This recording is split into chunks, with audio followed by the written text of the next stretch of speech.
Chapter 683. In front of the ice road, there seemed to be a gap at the gate of the palace, which should be enough for one person to crawl through. Yi Xiangxiang was the first to step on the ice road, and Meng Yi needed absolute trust in her to ensure that she was the first to pass. Only the people in his own department could be absolutely trusted. Along the way, Yi Xiangxiang was just equivalent to an ordinary hunter and didn't show any particularly outstanding performance. However, when she stepped onto the path of ice, her entire body immediately turned into layers of shadows. Then she disappeared. Han Fei's eyes, according to the flow of spiritual energy, could only vaguely sense Yi Xiangxiang's position. And perception didn't seem to work on this ice road. Huff! The big axe in the ice giant's hand didn't move much. No one knew if it was an illusion, but when the giant axe moved, everyone felt that it was very slow. However, this moment seemed to last quite a long time. Suddenly, on the ice road, Yi Xiangxiang appeared 500 meters away. In everyone's sight, there were always shadows shaking around Yi Xiangxiang's body.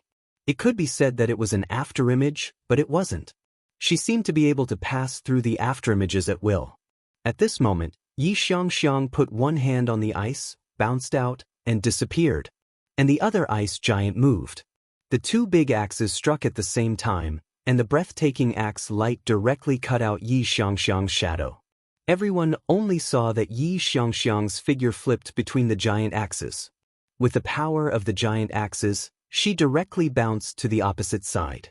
When she landed safely in front of the palace on the opposite side, she waved at Han Fei excitedly and shouted something. However, Yi Xiangxiang's voice seemed to have disappeared, and no one could hear what she was shouting at all. Meng Yi said solemnly, "I can't hear you. It seems that this ice road has isolated the communication between us." Yi Xiangxiang also found the problem. So her expression changed from happy to dancing, as if she wanted to say something but couldn't. There was no response, which made her anxious. Tang Gu shouted, "I'm the second one." Han Fei said, "Be careful. Yi Xiangxiang seems to be saying something bad." Tang Gu glanced at Han Fei. "It's okay. I'm faster than her." Tang Gu stepped on the ice road, and with a dragon roar, a white light enshrouded him. Following which, a white dragon shadow completely ignored the snow giant's giant axe and directly rushed out. Han Fei's heart tightened. Was this the special ability of the white dragon feather lobster or the dragon soul overlord body? No one saw Tang Gu. It was as if he did not exist at all. When the great ice axe cut through the dragon's body, the white dragon phantom actually passed through the great ice axe.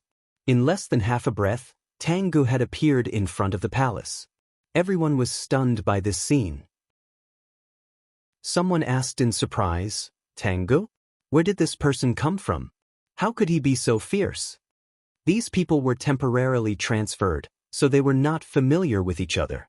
To be precise, no one was familiar with Meng Yi's team because they had never shown themselves in front of others. Therefore, when Yi Xiangxiang and Tang Gu both went over, the wounded man in Zhao Jiayi's team said, "I'm almost recovered. I'll go too." Zhao Jiayi said, "Then take it easy and show your best state. I have a feeling that the snow giants are not simple." The man nodded. "Okay." This man was an armorist. However, he had a contractual spiritual beast, the flying fish, which was a speed spiritual beast. He attached the flying fish to him and stepped on the ice road. Two streaks of light burst out behind him, and he moved as fast as an arrow, with one hand on his armor box in case he needed it. However, there was an accident this time. Everyone saw that the man suddenly burned his essence blood when he was about 300 meters away. Furthermore, he had also activated a secret technique that increased his speed by several times. However, he only managed to dodge the first chop by a hair's breadth. Then, when the two snow giants slashed at him at the same time, everyone thought that he would dodge. As it turned out, the man raised 8 giant shields, put on an ultra-quality battle suit, and covered himself in a spiritual energy protective cover. Is he going to block? Crack, crack, cracked the axe fell, and the giant shields were cut into pieces as if they were made of paper. Then, the man was instantly cut apart and blown away by a wild wind, before he fell into the snow far away. A large number of ice and snow creatures pounced on him, drowning him within the ice and snow, causing him to disappear. Everybody looked awful, and Zhao Jai said gloomily, "No, this snow giant isn't right. It's too strong." But why did he block it? Such an enormous snow giant could have killed him even if it smashed him, couldn't it? Su Hongya said, "He's not fast enough, and we haven't walked on the ice road yet. I don't know why he chose to block it." Han Fei glanced at her. "Do you want to wait?" Su Hongya said casually, "That's fine. If we are going to carry out your plan, how can we deal with only 2 enemies? Out of everyone here, I should be the one with the best movement technique." As she spoke, Su Hongya stepped onto the path of ice. Immediately, the ice road was filled with red leaves, as if they were blown by a strong wind. The giant slashed 3 times. But when Su Hongya showed up, she was already in front of the palace. However, she vomited blood and sat cross-legged. Everybody was shocked. Was she injured? Bam! Suddenly, everyone heard a rumbling sound dozens of miles away. Meng Gi's face changed. How can they be back so fast? Han Fei's face slightly changed too. That shouldn't be the case. Did those half-mermaids just wander around the door and then immediately come out? The speed of his return was a little too fast. Everybody looked back, only to see a great array far away. The entrance had become a battlefield. Meng Gi roared, "Hurry up! Who else wants to pass? Pass quickly. My array can't last long. Duan Jiang, set up an array with me." Han Fei looked at Suemo, "Are you going or not? There's still time for you to pass." Sumo's face darkened. He purposely glanced at Han Fei and then he took a deep breath. 4 of them passed, and only 1 died. It shouldn't be a problem for him. Immediately, Suemo roared, "I'll pass." When Suemo said that, both Han Fei and Meng Gi's eyes glittered. It was a life-and-death decision. At such a moment, it would be easy for Suemo to notice something wrong. As he spoke, Suemo stepped on the ice road and activated a secret technique. His strength was boosted to the peak, and he was also extremely fast. When the ice giant's axe was slashed, he suddenly unleashed his essence blood and passed through the first attack. When the 2 giants attacked at the same time, Suemo vomited a mouthful of blood. Then he saw a flash of blood. Zhao Jai said, "Huh? Blood escape? That secret technique has a lot of side effects. Why did he choose this technique?" Ning Dong suddenly said, "I know the blood escape technique too, but I learned it as an armorist. After all, blood escape is unparalleled in the art of escape. It doesn't seem to be a problem." Han Fei's eyes dimmed. He felt that it was a bit weird, but it was true that the man was not a sea demon. Han Fei was greatly relieved. It seemed that he was overthinking. Maybe he was just disgusted by that guy. Meng Gi roared, "The rest of you, dig into the ground now. Duan Jiang, set up a breath-concealing array first, and then a stealth array and a stealth array. Is that okay with you?" Han Fei shook his head. "No problem."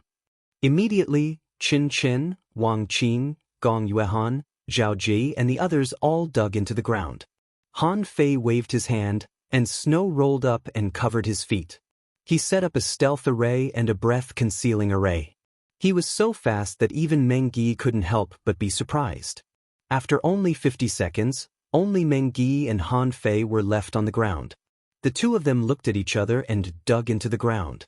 10 seconds later, there was nothing but drifting snow and silence. On the opposite side, when Tangu and the others saw that Han Fei and the others had all dug into the ground and looked at the dense spiritual energy far away, they knew that the half-mermaids had arrived.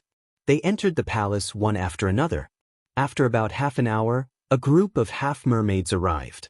There were a total of 23 people. They were led by 2 men and a woman, all wearing golden battle suits. At the end of the team, 5 half-mermaids were vomiting and having diarrhea, and 2 of them looked extremely awful. Their bodies were unstable and they seemed to be suppressing something. In other words, from the moment they entered the gate to the moment the 100-water mystic killing array was broken, 10 people had died. A male half-mermaid said awkwardly, "Cunning human beings, they must have found the way up long ago. At this moment, they set up a poison array to lure us into the trap." The female half-mermaid said, "Fortunately, we have been practicing poison resistance since childhood. Otherwise, we might have been wiped out." A half-mermaid said in extremely obscure language, "This is a relic. We can't leave it to humans." A handsome half-mermaid pointed to a guy behind him who didn't look too good and said, "You go first. Go through." The half-mermaid who was pointed at frowned. However, he was not dissatisfied. After all, there was no one here. Besides, the gate of the palace opposite seemed to have been opened, so he didn't hesitate. However, this half-mermaid had been poisoned by the poison god and had lost 40% of his strength. It was not hard to imagine what would happen if he went up now. He didn't even survive the first slash and was pulled down by a large number of ice and snow creatures. The handsome male half-mermaid pointed at another person. "You go." But this time, he was stopped by the female half-mermaid. "Don't die for nothing. Those who are injured, stay here and wait for us to come out. I'll go." Before the female half-mermaid went up, she was pulled by a half-mermaid behind her. "Let me go first. Asking for votes." End of this chapter. Chapter 684. Underground, Han Fei was cautiously probing. He didn't dare to perceive these half-mermaids directly but just looked at the ice road with his perception. However, the male half-mermaid at the front suddenly turned his head and looked at the vast snow, searching for something. Someone next to him asked, "What's wrong?" "Nothing. I have a strange feeling. Could we have fallen into a trap set up by the humans?" "I don't think so. The relics are here. The greedy humans will definitely rush in as soon as possible. We're already late. We need to intercept them before they get the opportunity." At this time, the half-mermaid who volunteered had already set foot on the ice road. Waves rose around him, and he was like a small boat drifting in the waves, but his speed was not slow. With the help of the softness of the water, the half-mermaid barely avoided the first axe strike. Then, when the two axes fell, he turned into a tide and pounced. However, his speed was much slower, and he was greeted by the third attack of the ice giant. The half-mermaid was still killed. Because of his speed, he failed to pass and was drowned by the ice and snow. Two half-mermaids were killed in a row, and the half-mermaids were a little hesitant. The female half-mermaid at the front said, "Did everyone see it? We can't slow down. If Chi didn't slow down just now, he might have passed by now. This road is not as difficult as you think." "Do it?" Another female half-mermaid walked out. This time, this half-mermaid directly used some kind of secret method to turn into 6 water arrows on the ice road, spinning and shooting away quickly. In terms of speed, it was even faster than Suemo. Of the 6 water arrows, only 2 were cut off. The remaining 4 successfully passed through and turned back into the half-mermaid. However, after landing, the half-mermaid staggered slightly. Obviously, it was injured in the process of walking. However, this brought hope to the other half-mermaids. Immediately, one after another, the half-mermaids began to cross. 1, 2, 8 people tried the road in a row, and 6 passed the ice road. Among them, the leading half-mermaid in a golden battle suit was standing opposite, waiting for his teammates. At this moment, it was Han Fei and the others who were not calm. That ice giant looked so powerful. Why was the efficiency at killing enemies so low?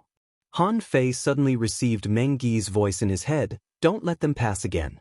I'm afraid that the 4 of them won't be able to hold on if another one goes there." The moment Meng Gi transmitted his voice, the half-mermaid girl standing in front of the ice road suddenly turned around and shouted, "Who's there?" Han Fei was speechless. What a stupid teammate. Meng Gi was a smart guy, but why did he drop the ball at such a critical moment? Pucci.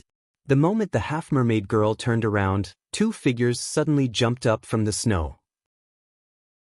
One of them, Wang Qing from Han Fei's team, stabbed a dagger into the neck of a male half-mermaid almost instantly. Then, with a tap of his foot, he charged at a half-mermaid who was detoxifying. Ning Dong from Meng Gi's team came out with Wang Qing. At this moment, a long sword had pierced the chest of a half-mermaid. At the same time, he held a big shield with his body and knocked another half-mermaid into the ice road. "Do it." Immediately, everyone jumped out and began to pounce. They were ready to kill the other party before they could react. But at this moment, an unexpected change took place. First of all, the half-mermaid that Wang Qing chose, who seemed to be the most seriously injured, suddenly bared its teeth, and a golden harpoon, like a spear piercing through the sky, instantly nailed Wang Qing to the snow in the air. Immediately afterward, an armorist on Zhao Jiayi's team was pierced by a half-mermaid who seemed to be healing himself. On the other side, Chen Aochen directly punched a male and a female half-mermaid in the front. After Ning Dong's furious attack, a weird machete flew out of the armor box on his back and cut a half-mermaid who was sneaking up on him into halves. On the other side, a blood-red demonic clam had swallowed a hunter from Su Mo's team. The two sides met face to face, and in less than 3 breaths of time, in a situation that neither side had expected, 7 or 8 people had died. On the ice road, the half-mermaid that Ning Dong bumped into was also killed. After all, he wasn't ready yet. In a hurry, he didn't even have time to activate his secret technique. Meng Yi roared, "Retreat!" The battle was over. The ground was littered with corpses, and Meng Yi's eyes were bloodshot. In the first round, 3 people were killed on his side, and there were only 12 left.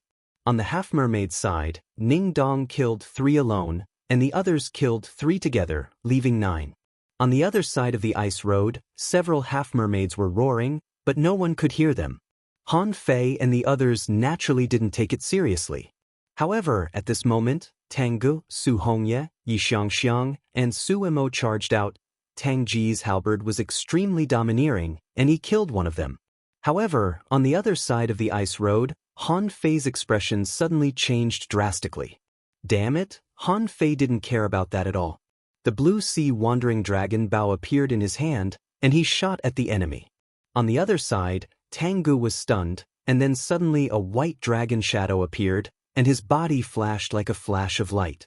Su Mo, who he thought was on his side, broke through the void with a short spear in his hand. Seeing that Tang Gu dodged, he turned his target directly to Su Hongye. Su Hongye discovered it too late. She couldn't dodge, and her lower abdomen was pierced. Yi Xiangxiang's figure had already burst out, as if she had saved Su Hongye's life by cutting Su Mo. Then, Tang Gu and the sea demon with a divine weapon fought fiercely. Then he pulled Su Hongye and Yi Xiangxiang into the door. Su Mo's sudden betrayal was unexpected to everyone, including Han Fei. He suspected that there was something wrong with Su Mo, but after several tests, he didn't find anything wrong with Su Mo until he stepped on the ice road. Therefore, even Han Fei was very angry and shocked by Su Mo's betrayal at this moment. On Tang Ji's side, the two sides fought into the palace. But on Han Fei's side, the situation was quite subtle. 3 half-mermaids with divine weapons were very powerful. The strength of Yu Ji, whom Han Fei met last time, was self-evident. It was not an exaggeration to say that she was a real peerless heavenly talent. Even the male half-mermaid that Sun Mu met last time was also extremely powerful. He was a monster who could resist the ultimate move of the Immortals' slaying formation twice. And at this moment, there were 3 such monsters here. Of the 9 half-mermaids on the opposite side, 1 was indeed seriously injured and its breath was unstable. The other 5 didn't seem to be weakened much. The remaining 3 were the strongest, wearing golden battle suits and holding golden harpoons, opposing the human beings. Han Fei asked Meng Yi telepathically, "Do you need me to help?" Meng Yi replied, "Not for now. Chen Aochen and Ning Dong should be able to resist 2 of them. Let Gong Yuehan take action. Pretend to hide by my side." Han Fei glanced at the 9 half-mermaids on the opposite side, wondering. It was already surprising that the half-mermaids could be on guard and avoid the poison of the poison god. Did Meng Yi suspect that there was a hidden master among them? The female half-mermaid bared her teeth and scolded, "Human beings are really insidious and shameless. If we hadn't heard that you had developed a highly toxic poison, I'm afraid we would have been tricked by you." Meng Yi grinned. "How about it? You don't have the antidote, do you? It seems that you have prepared a lot of rare anti-poison fruits." The male half-mermaid said, "There are only 12 of you, and none of you have a divine weapon. Human beings, it's time for you to die." Meng Yi sneered. Just the three of you? Are you sure you can beat us? Don't forget, even if you win, your strength will be greatly reduced, and you may even be seriously injured. At that time, do you think you can survive? The female half-mermaid's pupils narrowed. Kill! This scene was beyond Meng Yi's expectation. You really don't want to enter the palace, do you? Meng Yi shouted, Attack! The male half-mermaid said, Kill the spirit gatherer. As soon as he said this, the female half-mermaid disappeared and appeared directly behind Han Fei. Han Fei stepped on the ground, activated the coiled turtle array, put on an ultra-quality battle suit, and covered himself with a spiritual energy protective cover. Next to Han Fei, with a swish, a dazzling sword light suddenly burst out and slashed at Han Fei's back. The aftershock of their battle almost didn't break the coiled turtle array around Han Fei. Immediately, Meng Yi protected Han Fei. Although Zhao Jie was a spirit gatherer and a soul warrior at the same time, he had taken the same path as Han Fei. But at this moment he jumped into the defense array set up by Meng Yi. Soul warriors who practiced both were usually self-defense, and their real combat ability was much worse than that of the top soul warriors. At this moment, Zhao Jie patted his chest. That scared me. They're a bunch of lunatics. Snowflakes burst and fluttered all over the sky.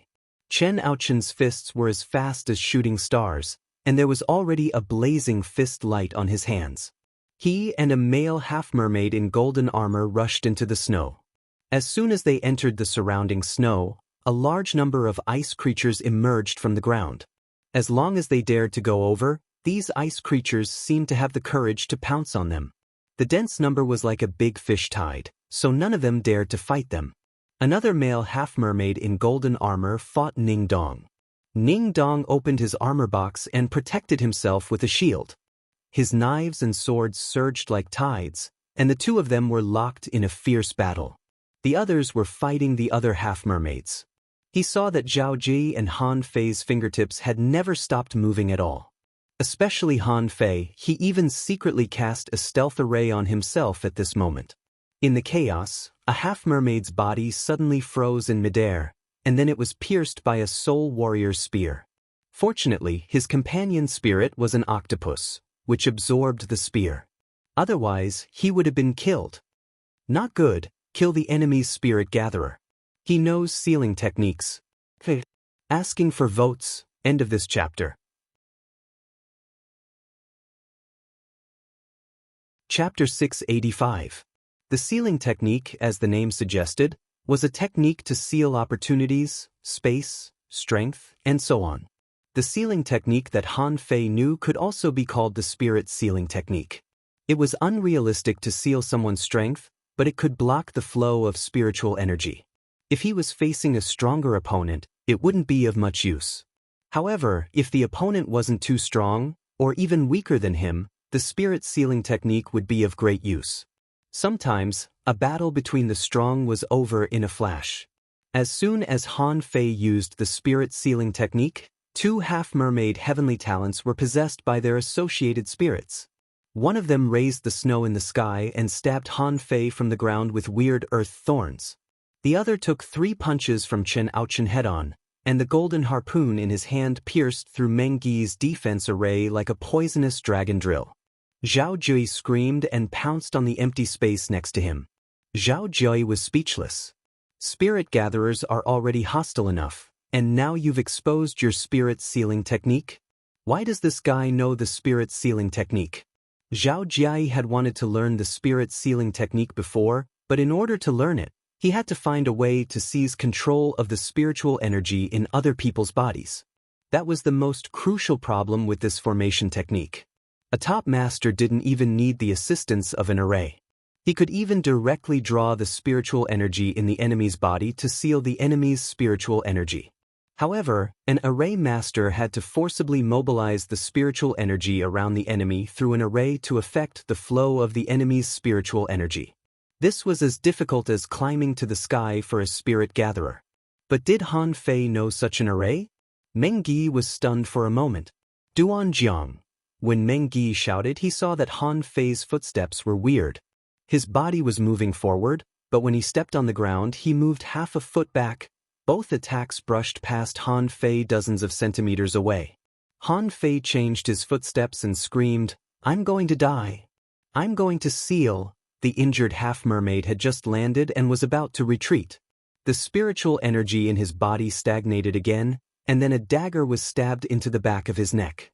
In fact, he had already noticed the hunter's attack, but he couldn't run his spiritual energy, and his body's instinctive reaction speed couldn't keep up with the hunter's attack. Pucci. When this half-mermaid died, with a roar, the two sides split the battlefield again. After this confrontation, there were only 8 half-mermaids left, and they all stared at Han Fei angrily. Han Fei clicked his tongue and said, "Why are you looking at me? If you have the ability, let's continue fighting. I can't beat you guys, but my teammates can." Chen Aochen laughed heartily. "That's great. There are only 8 of you left. Let's end it here." Ning Dong sneered, "Don't you think it's too late to stop fighting now?" The male half-mermaid holding the golden harpoon on the opposite side roared, "If you fight desperately, you'll all die." Chen Aochen shouted, "That's not necessarily true. Why don't we fight again?" However, Meng Yi suddenly said, "It's not a bad idea to stop fighting for now. After all, we haven't entered the palace yet. If a life-and-death battle were to occur here, no one would be able to enter, and neither side would gain any advantage. Why don't we go in together?" "Together?" The female half-mermaid showed deep suspicion. Meng Yi nodded. "You and I will each send one person to pass this ice road together. As for who can survive and who will die, it depends on our strength." The female half-mermaid on the opposite side seemed to be considering too, but the male half-mermaid said, "You have more people." Meng Yi smiled and said, "Why don't we go first? I don't mind." The half-mermaids certainly wouldn't agree. Wouldn't he become a target if he let the humans pass first before he went over later? The female half-mermaid said, "Okay." Han Fei was thinking, "If it were me, I definitely wouldn't agree." Suddenly, Meng Yi said, "Han Fei, you go." Han Fei's face immediately changed. "Wait, who are you talking about?" Han Fei didn't expect that Meng Yi would call his name. He was a spirit gatherer. Would he be a target if he went there? Meng Yi said to him telepathically, "Tangu and the others may need a spirit gatherer." Han Fei narrowed his eyes. "I don't think so. You want to use me as bait to see if there are other hidden half-mermaids in the other team? If there are, that person will definitely come out. You want to finish the battle here." Meng Yi glanced at Han Fei and didn't care if Han Fei had seen through his plan. "After you go there, go straight into the palace. Don't worry about us." Han Fei's lips curled. From this moment on, Meng Yi couldn't be trusted anymore. If Han Fei was a qualified warrior who cared about the big picture, he wouldn't have any objection to Meng Yi's arrangement. Or if Meng Yi was replaced by Luo Xiaobai, Han Fei wouldn't have any objection either, because they were familiar with each other. But Meng Yi was just making use of him. But Han Fei was not a person who cared about the big picture. He was quite selfish. Even he thought so. The first thing Han Fei wanted to do when he saw this palace was to get more treasures for himself. He didn't care about the so-called team at all. Perhaps Meng Yi had absolute trust in him. However, Meng Yi didn't know his real strength. Why did he have absolute trust in him? He could only know from Han Fei's past achievements that Han Fei was very strong and wouldn't necessarily die. However, it was impossible for Meng Yi not to know that if the other party had a backup plan, the one hiding in the end must be stronger than those who had shown up now. How could Meng Yi be sure that he could defeat such a powerful half-mermaid? Han Fei smiled. "Okay, then I won't wait for you. When I get there, I'll go straight in." Gong Yuehan frowned. "Should I go first?" Han Fei shook his head and said to her via voice transmission, "Be careful of Meng Yi. Don't trust his decision easily."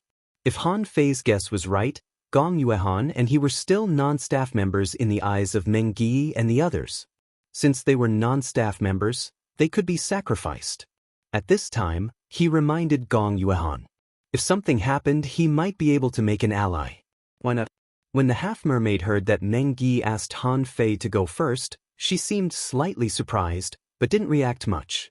The female half-mermaid said, "Six, you go first." Han Fei was quite speechless about these half-mermaids. What the hell is this name?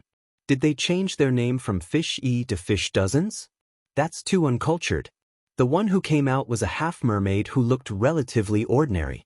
But since they could come to this secret realm, no matter how ordinary they were the elites of the elites, just like the 20 people that Liang Tian temporarily transferred here.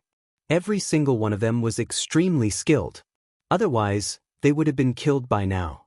Ning Dong looked at Han Fei. "Duan Jiang, are you okay?" Han Fei hesitated. "I should be okay. I'm fast, and this guy shouldn't be able to catch up with me." Six roared at Han Fei, his eyes full of killing intent, as if he couldn't wait to kill Han Fei now. Meng Yi said, "By the way, since we're working together now, we can't fight over there. Otherwise, we might as well end the battle here. What do you think?" The half-mermaid said, "Okay." Han Fei and Sixth Fish stood in front of the ice and snow road. One human and one demon looked at each other. Almost at the same time, the two of them instantly landed on the ice road. Han Fei's speed was extremely fast. As early as when Han Fei adapted to 10 times the gravity, his speed was already very fast. But most of the time, he didn't need to show it at all. At this moment, since he was the bait, he had to be prepared to be the bait. He had to pretend that he was running desperately. One man and one demon rushed out and turned into two phantoms. However, when Han Fei ran on this ice road, he suddenly discovered a problem. That was, the passage of time on this road was slower than what he saw. From the outside, it seemed that Tangu reached the opposite side in half a minute. But in fact, time seemed to be slowing down, or his perception was magnified. Han Fei suddenly felt a sense of crisis, which came from the ice giant ahead. Time was frozen.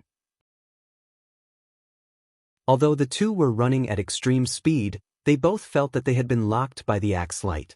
Han Fei immediately changed his footwork and used the 64-dimensional fish dragon dance to simulate the sea racing art.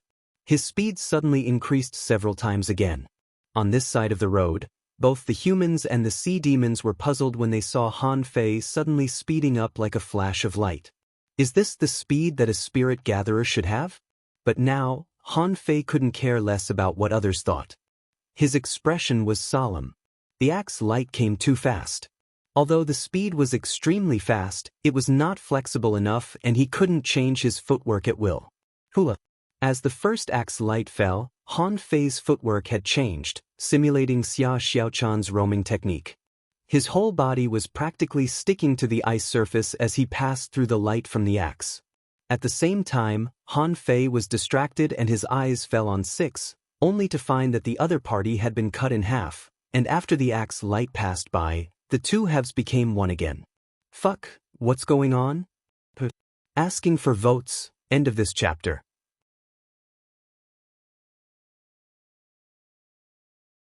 Chapter 686.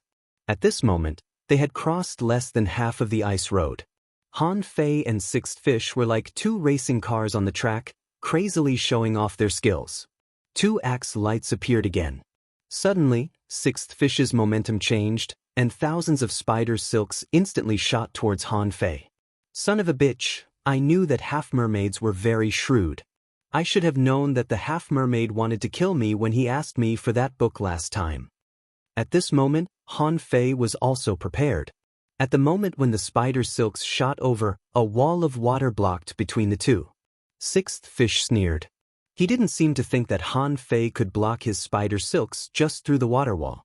However, in the next second, Sixth Fish's face suddenly changed. His spider silks were all shredded. How was this possible? When he looked again, he found that the water wall turned out to be full of knife shadows. The wall of water was not so much made of water as it was made of knives. Han Fei sneered. Do you really think I'm an ordinary spirit gatherer? The infinity water was activated and swept directly towards Sixth Fish. And Han Fei instantly activated the majestic mystic spell, and his footwork became strange and erratic again. Han Fei's speed was so fast that his whole body passed through the two axe lights. The moment he passed, the feeling of being locked on disappeared. Han Fei looked back and smiled at Sixth Fish. Then he saw a golden harpoon piercing through the air at him. In a flash, Han Fei moved his feet and turned his body in the air. Then, he spat out a mouthful of blood and lay on the ground in front of the palace, motionless. And sixth fish in a golden battle suit, because he was blocked by the infinity water, he had no time to run away. He seemed to know that he couldn't run away, so he simply stopped running and his whole body burst out with dazzling golden light. A huge waterman condensed by a mysterious secret method tried to rise from the ground. Han Fei had seen this scene in the Heaven Human Strait. Didn't the half-mermaid who fought against Yang Diu use this trick?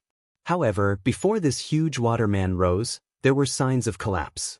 Sixth fish looked in Han Fei's direction in astonishment and roared, "Are you kidding me?" Han Fei was still lying on the ground motionless, as if he didn't hear what sixth fish was shouting at all. The huge waterman failed to appear and was blocked. Two axe lights slashed sixth fish's body. Swish! The golden battle suit on sixth fish burst out a strange and powerful golden light shield. Unfortunately, after the first chop, it exploded with a loud bang. Immediately after, a protective barrier appeared, but it was smashed into pieces. Although the remaining power of the axe light fell on sixth fish's body, it didn't kill him. Han Fei was shocked to see this scene.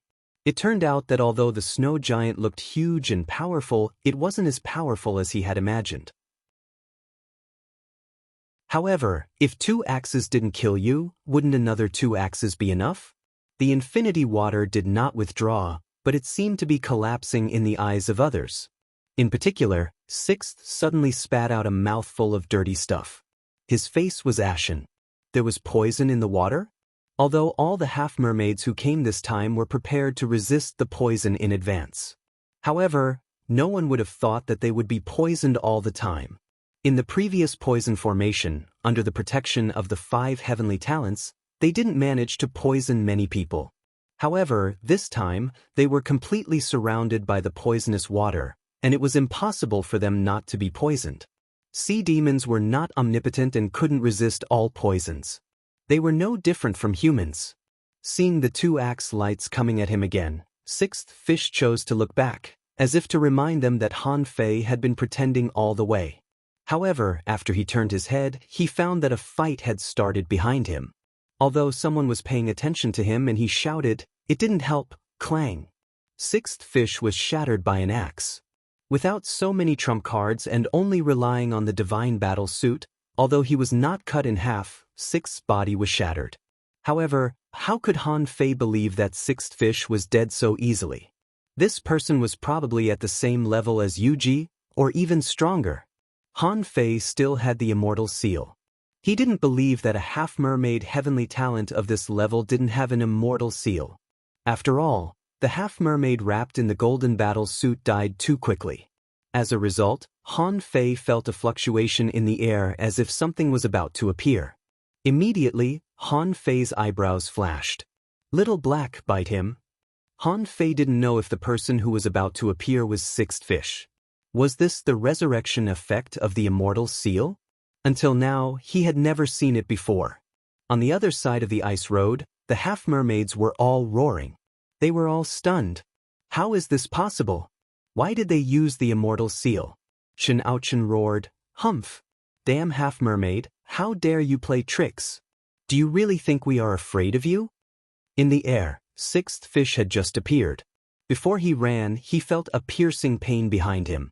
Just this one attack was enough.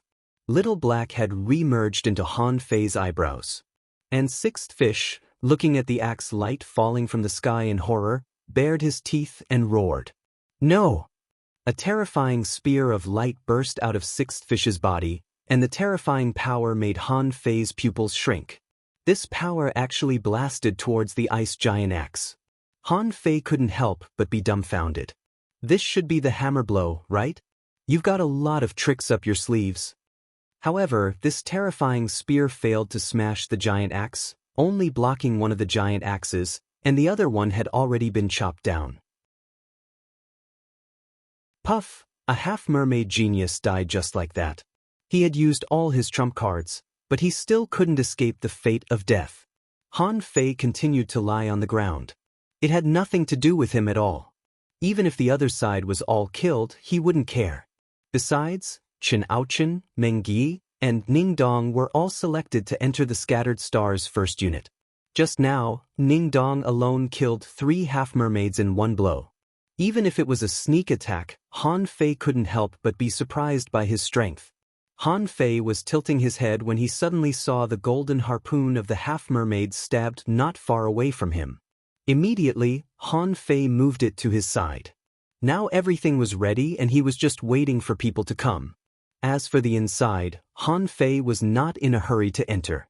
There was only one half-mermaid heavenly talent in the palace, and the traitor Su Mo was not a heavenly talent. And Tang Gun Yi Xiangxiang were also peerless heavenly talents. Even if they couldn't beat them, they wouldn't be killed. Han Fei wondered what the people on the other side of the ice road were talking about. After waiting for half an hour, someone came together. This time, it was Chin Chin from the previous team and an ordinary half-mermaid. However, unlike the last time, the two of them didn't fight. The two passed the ice road almost at the same time. And the first thing the half-mermaid looked at was the golden harpoon. It was precisely because he chose to grab the golden harpoon in the first place that led to his death. As soon as the half-mermaid sensed the crisis, he couldn't feel anything. Chen Chen was dumbfounded, and so were the people on the other side of the ice road. Han Fei patted his clothes and got up from Cher's bed, with a kitchen knife in his hand. Chen Chen was stunned. "Are you okay?" Han Fei picked up the golden harpoon. Seeing that the golden harpoon was resisting, he immediately suppressed it and then threw it into Forge the Universe. Han Fei complained, "Why are you so long-winded? I've been lying here for a long time. It's freezing." To Chen Chen's astonishment, Han Fei turned around and waved to the other side. He meant, "Go on, I'm leaving. Bye." Seeing this scene, Meng Yi smiled bitterly. Han Fei had killed the opponent's hidden master, but now he was on guard against him. Their relationship in the future wouldn't be good. However, there were also benefits. That was, there were only 6 people left on the half-mermaid side, while there were 10 on Meng Yi's side. As for what they would talk about later, it was none of Han Fei's business. Han Fei glanced at Chin Chin. "Let's go. If we stay here, they won't come over." Chin Chin didn't come to his senses until a long time later. "So, you killed the half-mermaid heavenly talent just now? So, you weren't pierced by the golden harpoon?" Han Fei walked to the gate of the palace and said leisurely, "If I don't pretend to be dead and kill one more, how can I calm my anger? That bastard actually dared to attack me.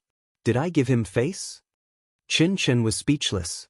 He suddenly felt that he was a fucking noob. Didn't they say that this guy was a spirit gatherer? Is this how you gather spirit chi? Formations, terrifying saber skills. Most importantly, he could even put on a fucking act? Who could defend against that? Han Fei smiled at him. "Although I'm lying in the snow, my body and mind are devastated and I'm particularly cold. But for the Scattered Stars Island, I'm not afraid. This is the self-cultivation of an actor." Chen Chen was speechless. "Self-cultivation? I don't believe you." Chen Chen asked, "Are we really going to leave them alone? Should we hide behind the door?" Han Fei sneered. "Why don't you think about whether there are sea demons hiding at the door?" Hearing this, Chin Chin was shocked. That's right. There were more half-mermaids than humans just now. However, as soon as Han Fei said this, he walked in through the crack of the door, not caring whether there was an ambush or not. "Chin Chin?" Han Fei said, "Don't be silly. If there were really people, they would have come out and picked up the golden harpoon. How could they let me take it?" 4th update. Asking for votes. The new year is coming. I'm very busy. I'm still updating. I hope you won't get married at the end of the year. End of this chapter.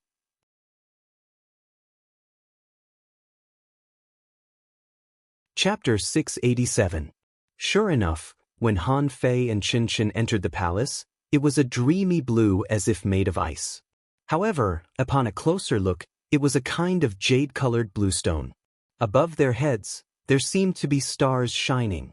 Looking up, they found that they were gems of various colors, inlaid on the top of the palace. The arc-shaped lines formed by the gems were like a labyrinth. At a glance, Han Fei knew that it was a large array. However, this array didn't seem to be activated, otherwise it wouldn't be as quiet as it was now. In this hall, in addition to the magnificent road in front of Han Fei, there were countless pillars leading to the top. On the pillars, flowers, birds, fish, and insects were carved. And around these pillars, there were ice sculptures. There were soldiers in battle suits and standing with knives. There were cultivators carrying big fish on their heads. There were girls with bottles under their armpits. There were big crabs following people. There were... Wait, Han Fei's eyes suddenly narrowed. What did he see? A four-legged animal? The thing Han Fei saw looked like a huge dog. However, it didn't look like a dog. It had two horns on its head, a face like a big cat, but its eyes were particularly big, and its legs and body were covered with scales. A cat with scales? What breed is this? Han Fei couldn't help taking a breath. When he released his perception, he was surprised to find that in this palace, his perception didn't work at all. Damn it! Chen Chen seemed to have noticed this too. He looked at Han Fei. Where did they go? Should we ambush them at the door? Han Fei shook his head. Ambush them yourself. Even if 3 of them have divine weapons, Meng Yi and his team have 10 people. They are all elites. If they are killed, they can only blame themselves. Han Fei walked straight to the depths of the palace. Immediately afterward, he saw that some ice sculptures on both sides had been destroyed. The traces of a fierce battle showed that there had been a battle here. When Han Fei used the draw technique, Chen Chen guessed that this Duanjiang was not a simple spirit gatherer at all, but a hidden master. However, he had heard of Duanjiang's name before. He was definitely not as powerful as he was now. Had he been hiding his strength before? Chen Chen said, I can't extend my perception. We'll have to explore this palace bit by bit. Han Fei was thinking at this moment. He saw the ice sculptures on the ship and the well. A question popped up in Han Fei's mind. Do we need wells on Levitating Island? There seemed to be some, but it was extremely rare. However, when more and more land creatures appeared, Han Fei's eyelids twitched crazily. It can't be? Han Fei suddenly asked Chen Chen, do you know why there are so many secret realms in the ocean? Looking at this secret realm, there were as many as the stars in the sky. We dig every year, but we can't finish it. What do you think?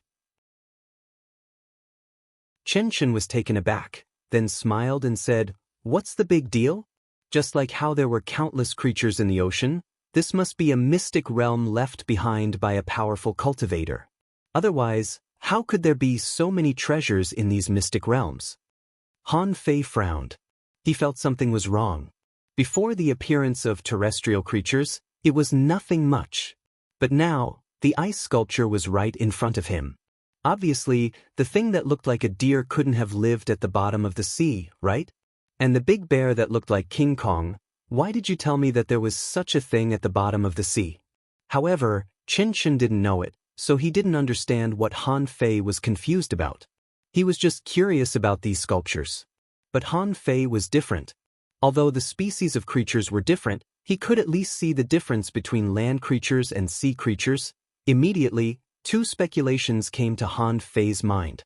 Either the original Scattered Stars Island was so large that it covered an area of tens of thousands of kilometers, or even larger. Then, as time went by, either the Earth's crust moved and the Scattered Stars Island sank. Or, there was a huge glacial continent in this world that poured water into the ocean every day, causing the sea level to rise and the land to be silent. However, if there was a glacial continent, how fucking big was it?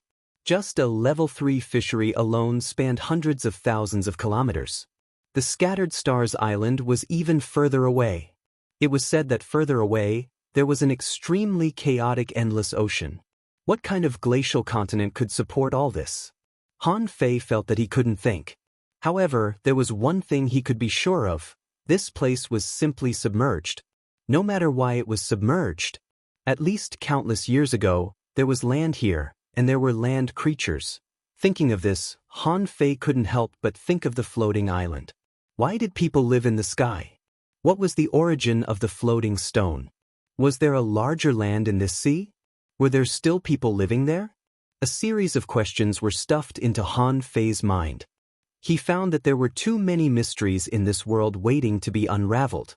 For some reason, the corners of Han Fei's mouth curled up. It was getting more and more interesting. Exploring the unknown. Would explorers get their names from this? Chen Chen tilted his head and looked at Han Fei. What are you smiling at? Han Fei came back to himself. Am I smiling?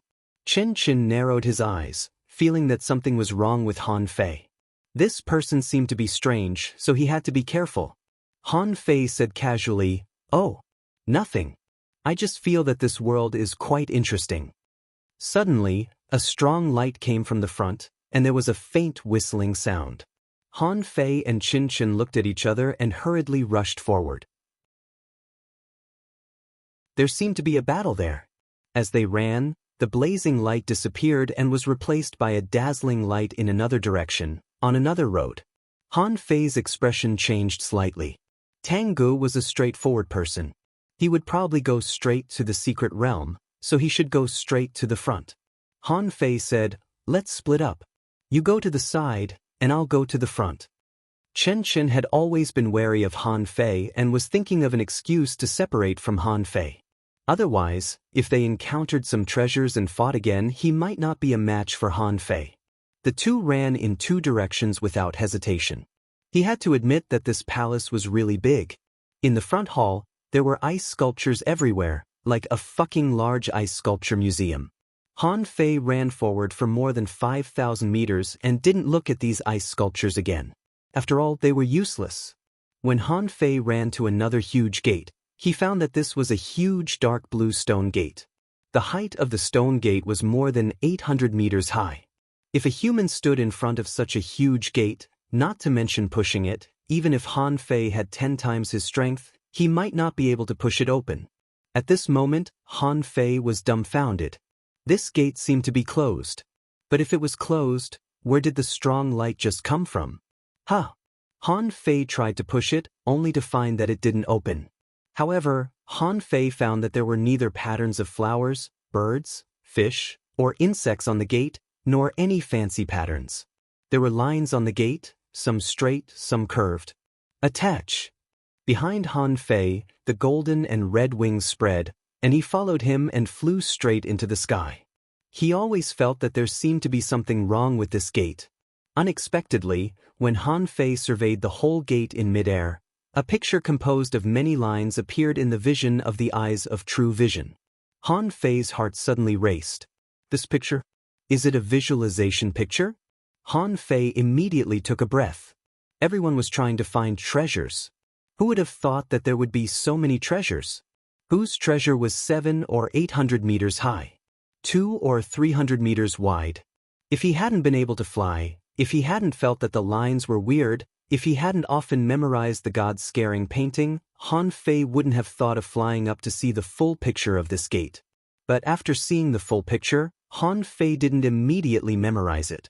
Instead, he turned around, lay flat in the air, and looked at the array inlaid with various gems above his head. No, isn't it a visualization picture on the gate?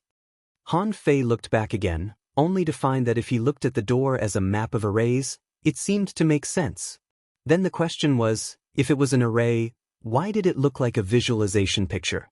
Han Fei flew in the air, and his eyes flickered. He drew lines with spiritual energy in the air with one hand, trying to imitate a small piece on the gate. Oh! At the moment when a complex pattern appeared, a loud roar suddenly burst out in Han Fei's ears, almost deafening him. Damn it, what the hell is this? Han Fei hurriedly retreated, and the pattern he had drawn just now had been annihilated and disappeared. Han Fei looked at the annihilated spiritual energy pattern in horror. Was it emitted by this array? Han Fei was dumbfounded. So, is this really an array on this damn gate? When he swept his gaze over it again, he discovered that the lines were so dense and numerous, and he had just casually sketched out a small part of the diagram according to what he could see. He had not followed a particular line and copied it one by one. Wow, did I create an array? First update. Asking for votes. End of this chapter.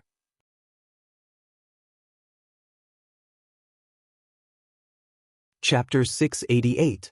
Han Fei immediately gasped and felt a gush of hot air rushing to the top of his head, as if he had seen a huge treasure. Yes, Han Fei had thought that the treasures and opportunities were all behind the giant door. But at this moment he felt that he had found an opportunity. This huge diagram looked more like a battle formation that was formed by the fusion of countless formations. Han Fei chose a random area again and began to draw with one hand.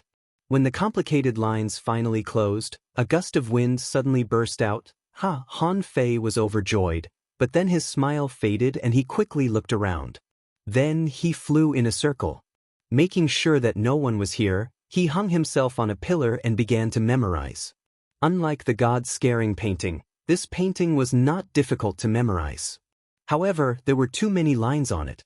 Although it looked like a symmetrical pattern, it actually didn't match at all, which was not good for memorizing at all. But Han Fei had the demon purification pot. As long as he remembered a little bit of this thing from beginning to end, the demon purification pot would remember it. So, after about half an hour, a string of information appeared in Han Fei's mind. Ocean Book. The array is mysterious and hidden in nature. Find it and you will get it. The Ocean Book is a fusion of tens of thousands of arrays. When tens of thousands of arrays are interconnected, they become arrays, which contain infinite changes.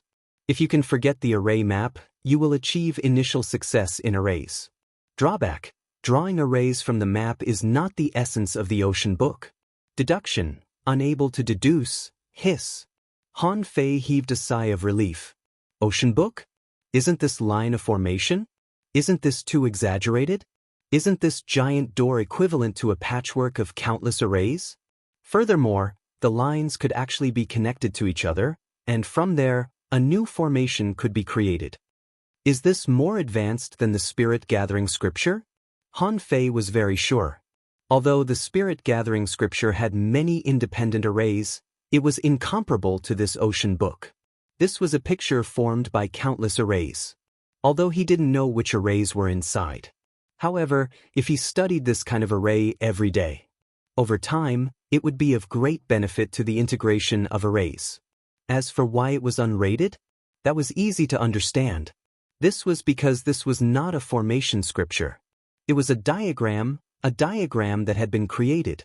For ordinary people, this thing was practically useless. However, to those who studied arrays, the Book of the Ocean was a masterpiece.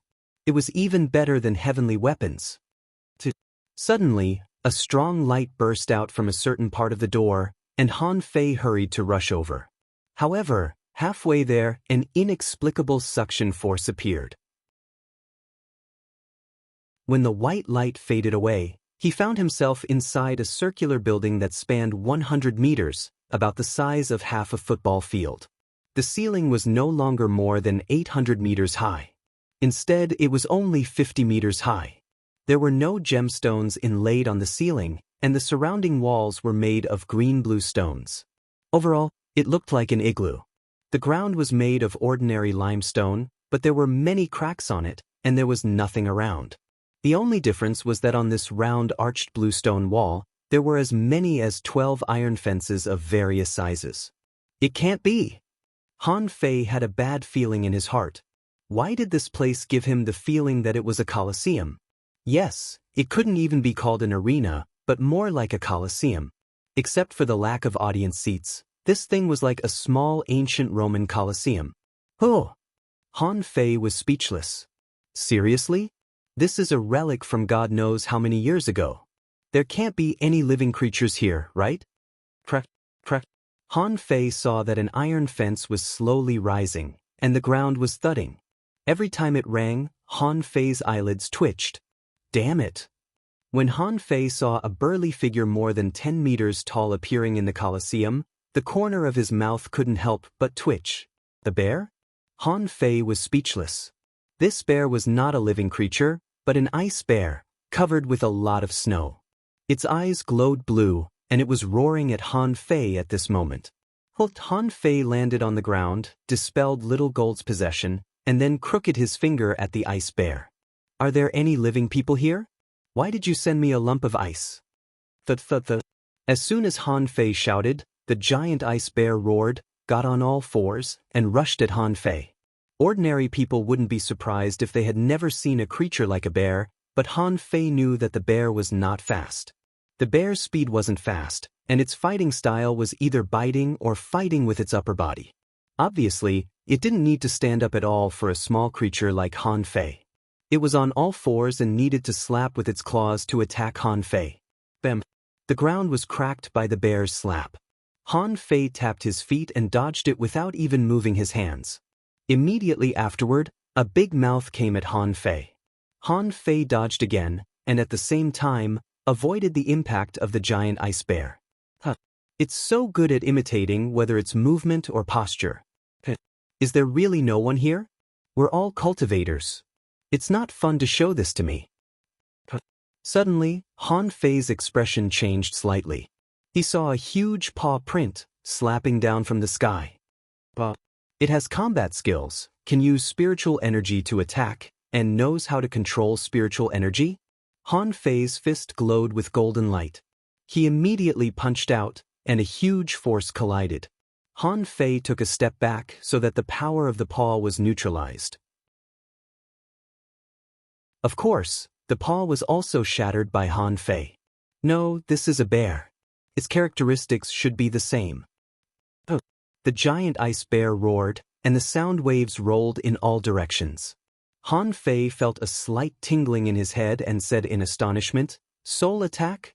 Immediately, Han Fei didn't dare to be careless. This giant ice bear was extremely powerful, and it even knew soul attacks. But it was a lump of ice.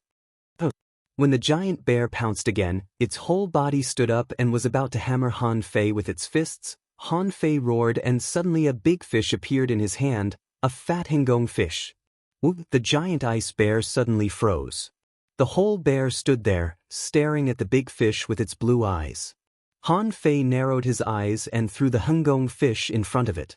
Then, the giant ice bear directly bit the hengong fish with its mouth, without even trying to fight back. It held the hengong fish with its two big paws and began to gnaw. Sure enough, its body is made of ice, but it's a bear with a soul.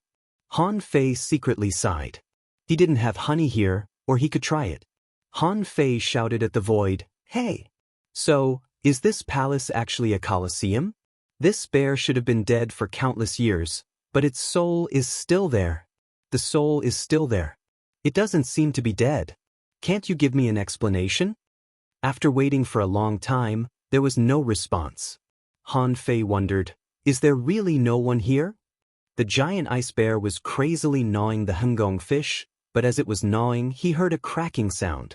The bear's teeth made of ice were bitten off, which stunned this bear for a long time.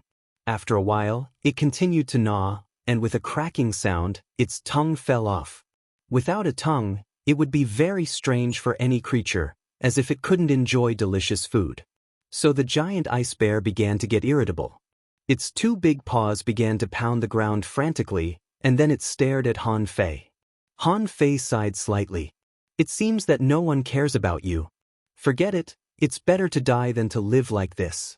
I hope you can be a stupid bear again in your next life. Bam, bam, bam. Accompanied by Han Fei's golden fist shadows, the giant ice bear was smashed into pieces. After all, there was a huge gap in strength. If it was the ice giant outside that was hundreds of meters tall, Han Fei wouldn't be so sure. However, the one in front of him was just a giant bear more than 10 meters tall, and it was made of ice. If he could lose, he might as well die. When the giant ice bear was smashed into pieces, Han Fei saw the blue fire in the giant ice bear's eyes floating in the air, flickering. Finally, it slowly annihilated and disappeared. Wow, what's that? A soul? Before Han Fei could think more, another iron fence was pulled up. Han Fei turned around, only to see a slender figure less than 1 meter tall, walking out of the darkness with cat-like steps. Big cat? Leopard? Lion? The monster didn't look like anything. It had the body of a cat, but its face looked like a dog's face that hadn't fully evolved, not cute at all. Han Fei sneered. Are you going to kill all the beasts in these cages? Interesting. Why don't you release them all at once? Swish. The big cat leaped out with a speed that was more than 10 times faster than the giant ice bear from before. Han Fei sneered, slightly tilted his head, and a paw mark scratched the side of his face. Bam!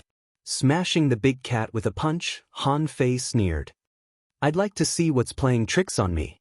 Second update. Asking for votes. End of this chapter.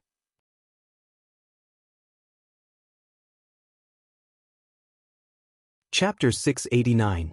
Han Fei found that although these ice sculptures all had souls, they were too weak. The weakest one was almost as strong as a peak-level dangling fisher, and the strongest one seemed to be only comparable to an advanced hanging fisher.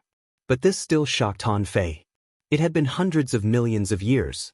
How could he still have such a strong combat power with an ice body? How strong would he be when he was in his peak state? There was a bear, a big cat, a creature that looked like a rhinoceros, a vicious dog.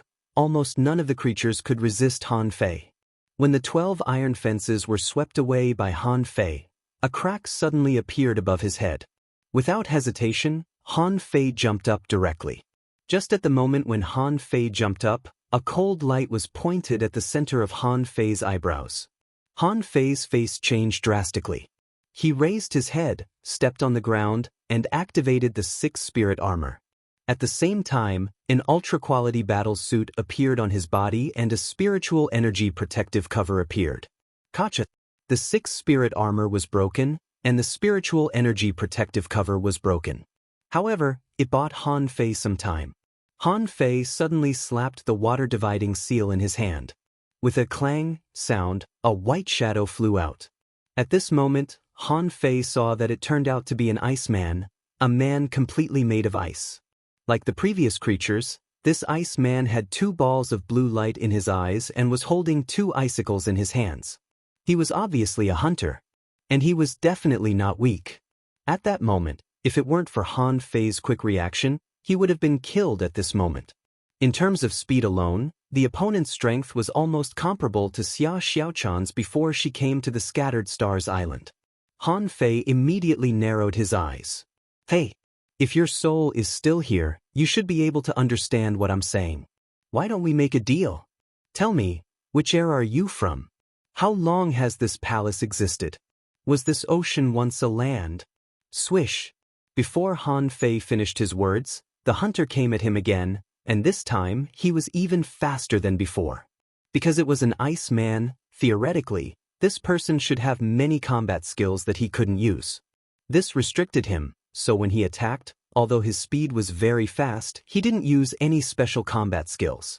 Buzz, buzz, buzz.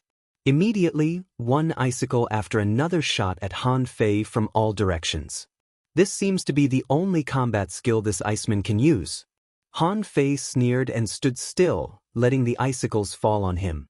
However, the moment the icicles fell on Han Fei, they were directly shattered. Not to mention hurting Han Fei, it couldn't even penetrate an ultra-quality battle suit. Han Fei sneered. As I said, let's talk peacefully. Look at you, you've been trapped in this dark place for who knows how many billions of years, and you've never thought of getting out. I see your soul is still there. Why don't we go out? I'll catch a half-mermaid for you. You can destroy its soul and live in it. What do you think? However, the ice hunter was unmoved and charged at Han Fei again. His footsteps were quite strange and even dazzled Han Fei. Han Fei blocked the attack with 2 knives in his hands. It's not easy to live until now. Don't force me to kill you. Ding ding ding. Stubborn fool, then go to hell. Swish, swish, swish. Hundreds of blue sea wandering dragon daggers suddenly shot out, directly mincing the ice hunter into pieces.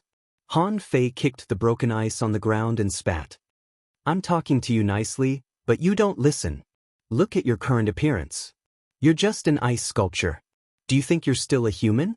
After the ice hunter died, another crack appeared on the top of its head. Han Fei sneered. Damn it, do you think I'm here to challenge you? Stage after stage, is there no end to it? This time, Han Fei was fully prepared. Anyway, there was no one around, so he directly attached to Little Fatty, put on the ultra-quality battle suit, activated the spiritual energy protective cover, and activated the sixth spirit armor. He didn't believe that with the strength of this ice hunter, even if there were more powerful ice sculptures on the upper floor, what could they do to him? Therefore, when Han Fei jumped up one floor and was about to block the attack, he found that nothing happened. When he landed on the platform, he found that not far away, there was an ice chair, and on the chair was a dead man wearing an ultra-quality battle suit. This man's style was quite unique. He was leaning against the chair with his legs crossed, and he was holding his chin with one hand. If it weren't for his stiff skin color, Han Fei would have thought this man was still alive. In front of this man, there was an ice sculpture table, on which there was a fish skin map and a jade slip. Seeing this, Han Fei put away the blood-drinking knife, walked straight over, and glanced at the man. This man was a young man in his 20s. In fact, Han Fei couldn't tell his age at all. When one was strong, it was quite easy for him to maintain his age. For example, the former mayor of the heavenly desolate city, Han Fei thought he was only a few years older than him. But it turned out that he had 187 sons and daughters. Han Fei didn't care about this man, but slightly moved the fish skin map on the table. Finding that it was not damaged, he took it in his hand and looked at it. I don't know who will see these words. I'm afraid it will be many years later. I don't know if anyone will see it at that time. Or the Sea Clan. In the Age of Doom, the big stars fell, the mountains and rivers fell silent, and the sea surged, sweeping the mountains and rivers. The vast land where we have lived for a long time is about to be submerged. Billions of people, where do they go? There's no other way. The strong build a world-shaking ship, floating on the sea. We miss our homeland and refuse to leave. The master of the snow god's temple fought against the endless sea clans 7 times, but in the end he couldn't reverse the fate of this world. Since then, there are only a few people left in the snow god's temple. We have decided to seal the snow god's temple and sleep with it under the sea. We hope that human explorers can cross the sea and leave an eternal fire seed, which will be passed on from generation to generation. I don't know who is watching it now. If it is the Sea Clan, forget it. Anyway, they all have the same goal. Whether they are humans or demons, they all walk the same path after all. Since you have passed the test, this soul-splitting technique is a gift to you. This is the essence of the snow god's temple. Please take good care of it. Between moonlight and snow, you are the 3rd color in the world. Master, wait for me. After reading this paragraph, Han Fei couldn't help but feel excited. The vast land of the universe? Submerged by the sea? Is this place called the snow god's temple? No wonder there is ice and snow everywhere. At least your body is preserved. Han Fei didn't think about it. Han Fei didn't think too much about it. The Sea Clan and the earth-shattering ship didn't even exist. If no one survived back then, where did the current human beings come from? However, this also indirectly confirmed one fact. That was, in this world, there was definitely not only an ocean but also a vast and boundless land. Later, no one knew what happened, but the big stars fell, the surging sea, and the doomsday scene described in the text. But Han Fei didn't care about this now. When he saw those animal ice sculptures, he had already guessed it. Now, it was just his guess that was confirmed. What Han Fei cared about was this soul-splitting technique. What kind of magical technique was this? Could it be that the reason why those ice sculptures could fight was because of this thing? Han Fei immediately picked up the jade slip next to him and scanned it with his spiritual power. However, the change happened at this moment. As soon as Han Fei's perception scanned this jade slip, something suddenly happened. A frightening shadow actually followed his psychic energy and charged straight into his mind. Han Fei was horrified. This soul-splitting technique is fake. Han Fei felt his soul suddenly stop, and a voice sounded in his head, "How many years has it been?" Finally, someone is here. "Master, when I possess this person, I will come to you." Han Fei roared, "Get out!" At this moment, it's too late. How can the soul-splitting technique of the snow god's temple be? How is this possible? What the hell is this? In Han Fei's mind, the demon purification pot suddenly spun, and the 2 vines pulled out a phantom from nowhere. In the phantom, there was a human-shaped face, which was changing and roaring. Impossible, impossible. How can you have such a rare treasure? Let me out, please. At this moment, Han Fei was like a bystander watching this scene. It wasn't until this person's soul was dragged into the pot by the demon purification pot that Han Fei recovered from the horror just now. Oh. Fuck, I was scared to death. If it weren't for Master Calabash, wouldn't I have been killed just now? Han Fei couldn't help but be horrified. They were all fucking old coins. At the beginning, he even wrote a long paragraph about how the world was. He had to live and die with the snow god's temple. What the fuck is the third color? It's quite poetic. Poetic my ass. This prehistoric human being is very bad. How could Han Fei let it go so easily? Taking a deep breath, Zhang Xian stepped forward and kicked the man, sending him crashing to the ground. Together with the ice table, he flew directly into the wall. Son of a bitch, I was almost tricked by you. Han Fei took a breath and then suddenly changed his expression. Not good, Tengu. Third. Asking for votes. End of this chapter.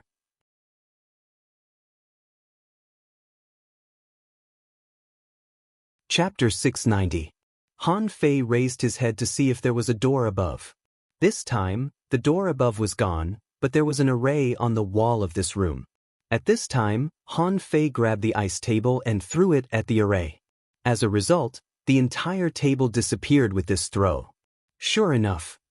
On the other side, in a huge space filled with white mist, there was a spring on the ground that was bubbling with water. White mist was coming out of the spring. Near the spring, 5 people were fighting fiercely. Yi Xiangxiang was fighting 2 half-mermaid heavenly talents. On the other side, Su Hongye, who was injured, was fighting another half-mermaid. However, Su Hongye was seriously injured and had no time to heal herself. Therefore, she was at a disadvantage. If it weren't for her unique footwork that could turn into red leaves all over the sky, she would have been stabbed to death. At this moment, the half-mermaid pierced Su Hongye with a harpoon, but a red leaf floated to his ear. Chilla! Blood spurted out, and one of the half-mermaid's ears was cut off. When Su Hongye reappeared, she was already 30 meters away. Su Hongye shouted, "You go in first. Don't worry about me." Yi Xiangxiang said stubbornly, "No. Enough people have died this time. I can't let any more die." Yi Xiangxiang roared, and 6 shadows appeared. The 6 Yi Xiangxiang launched a crazy attack on the 2 half-mermaid heavenly talents. They were so fast that the 6 clones seemed to be her real body. Of course, everyone knew that it was impossible. However, because Yi Xiangxiang's speed was too fast, every time the silhouettes attacked, she was actually the one who moved there. Defense. Water cage. The 2 half-mermaid heavenly talents were not stupid. The 2 of them exchanged blows with Yi Xiangxiang, but they failed to kill this human girl. It could be seen just how powerful this girl's battle prowess was. At this moment, the 2 of them saw that the girl had gone crazy. Immediately, they locked themselves in layers of water cages and joined hands. Yi Xiangxiang was not as destructive as them, so she couldn't break the water cage for a while. After all, hunters were usually at their strongest when they were hunting. This also applied to Xia Xiaochun. Even though Yi Xiangxiang had tried her best, she still couldn't kill any of the 3 half-mermaid heavenly talents. However, the moment the water cage appeared, Yi Xiangxiang disappeared with a leap. The half-mermaid who was entangled by Su Hongye suddenly turned around, and with a flash of white light on his harpoon, he shot out 3 bone spurs in the air. Ding ding ding! Yi Xiangxiang appeared, flipped in the air, and shot a dagger at the half-mermaid.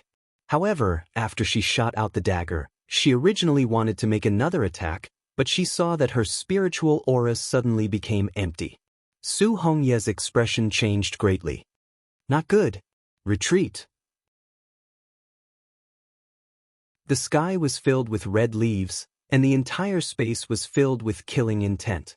The other 2 half-mermaid heavenly talents also rushed out of the water dungeon and charged at Yi Xiangxiang together. Yi Xiangxiang's face immediately darkened. She gritted her teeth and prepared to fight with all her might. She only had one last chance. If she had enough spiritual energy and enough time, it was hard to say who would be the winner. But at this moment, she had been fighting hard and protecting Su Hongye, which consumed her spiritual energy very quickly.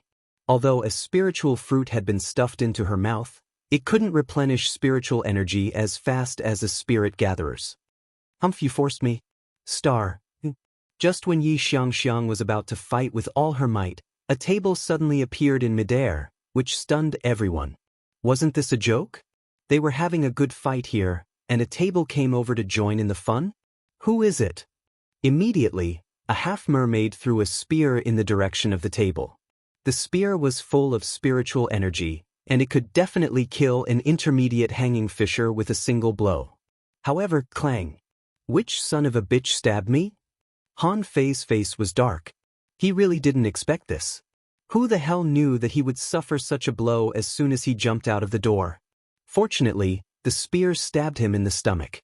His ultra-quality spiritual weapon had been dented, and the 6 spirit armor and spiritual energy protective cover on his body had been directly pierced through. When she saw Han Fei, Yi Xiangxiang's first reaction was to shout, "Hurry, help!" Su Hongye's first reaction when she saw Han Fei was, "Damn it, Duanjiang, run!" On the opposite side, the 3 half-mermaids were relieved to see it was Han Fei who came in. Then, one half-mermaid heavenly talent said to the other, "You go kill this spirit gatherer." One of the half-mermaid heavenly talents pounced at Han Fei so fast that he seemed to have thousands of shadows, and a huge fishtail was directly swung at Han Fei. In his opinion, a spirit gatherer was just a spirit gatherer who only knew some defense arrays or something. As long as he smashed it with absolute strength, he could be knocked out or even killed by the tail. However, when the tail swung at him, an extreme knife light appeared in front of him in an instant. The half-mermaid was directly cut in half, and his brain went blank. He didn't even have a chance to panic. Swish. Su Hongye was stunned. Aren't you a fucking spirit gatherer? Where did that terrifying knife light come from? Is there someone behind him? Su Hongye's first reaction was to look behind Han Fei. Yi Xiangxiang's first reaction was to slip to Su Hongye's side, pull her up, and retreat. Yi Xiangxiang said to Han Fei via voice transmission, "Han Fei, I'll leave these 2 to you." Han Fei had already slashed out the second knife light. At the same time, more than 100 blue sea wandering dragon daggers had already pounced at another half-mermaid like roaring dragons. The half-mermaid that was slashed fused with his companion spirit in horror, and a huge scorpion tail stabbed at Han Fei's knife light. However, the knife light disappeared with a swish, and when it reappeared, it was already in front of him.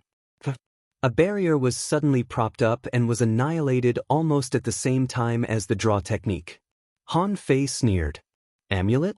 Let's see how many you have." Swish, swish, swish. 9 chains streaked across the sky and latched onto the huge scorpion's tail. A circle of water had already wrapped up the half-mermaid. Dense water daggers burst out, and the sharp knife light swept across the entire space. The half-mermaid's amulet lasted less than 2 seconds before it was shattered. Just when the half-mermaid heavenly talent was about to be hanged, the half-mermaid that was besieged by the 10,000 knives in one activated a secret escape technique and appeared in front of Han Fei. Yi Xiangxiang and Su Hongye shouted at the same time, "Watch out!" But at this time, Han Fei had already taken action. The sacrificing punch, with terrifying pressure, blasted directly at the opponent's harpoon. Han Fei held the ultra-quality spiritual harpoon with his fist and bent it with brute force. A protective barrier appeared. Unfortunately, under the impact of the sacrificing punch, it didn't even last for a second and was directly broken. Immediately afterward, the half-mermaid was also crushed into pieces. Gulp. Su Hongye swallowed. "What did you call him just now?" Yi Xiangxiang immediately covered her mouth. She had spilled the beans. But on second thought, Han Fei's strength had already been exposed. As soon as he appeared, he killed 3 half-mermaid heavenly talents. Based on this strength alone, Su Hongye couldn't believe that Han Fei was Duanjiang.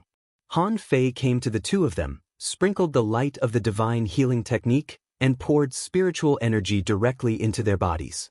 At this moment, Han Fei was bathed in blood, and the thick murderous aura on him was suffocating. Anyway, Su Hongye's head was already in a mess.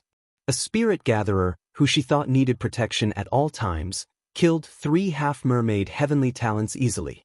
Did it take 2 seconds? No, it didn't. Whereas Tanggu? Han Fei didn't waste time. He had to keep looking for Tanggu. He couldn't let Tanggu find the soul-splitting technique. Otherwise, the consequences would be unimaginable. Yi Xiangxiang was about to speak, but suddenly, her eyes widened and she looked behind Han Fei. Yi Xiangxiang shouted, "Immortal seal." Han Fei frowned and was about to slash back with a knife. However, the energy had already approached, and the knife was too slow. A figure could be seen leaping into the center of the spring. Yi Xiangxiang said anxiously, "It's there." They all went in from that place. Han Fei took a breath, grabbed a mass of candle dragon blood, stuffed it into his mouth, and then stuffed 2 energy fruits into his mouth. In an instant, energy surged in Han Fei's body, and spiritual energy surged on the surface of his body. Han Fei sprinkled the divine healing technique on the 2 of them again and injected spiritual energy into them for several minutes. It's about time. When your wounds recover, take some healing pills. I'll go over first. Wait a minute. Su Hongye stopped Han Fei. Han Fei looked back. Su Hongye said, "Su Mo betrayed us and joined the enemy." Han Fei nodded. "I saw it. Are you all right? If not, I'm leaving." Yi Xiangxiang shouted, "Wait a minute. There's a half-mermaid heavenly talent with a divine weapon, and 2 half-mermaid heavenly talents who are slightly weaker, plus Su Mo, for people."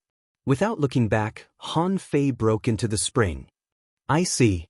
By the way, if you hear the name soul-splitting technique, don't believe anything." 4th update. Monthly votes, recommendation votes, throw them out. I'm an emotionless writing machine.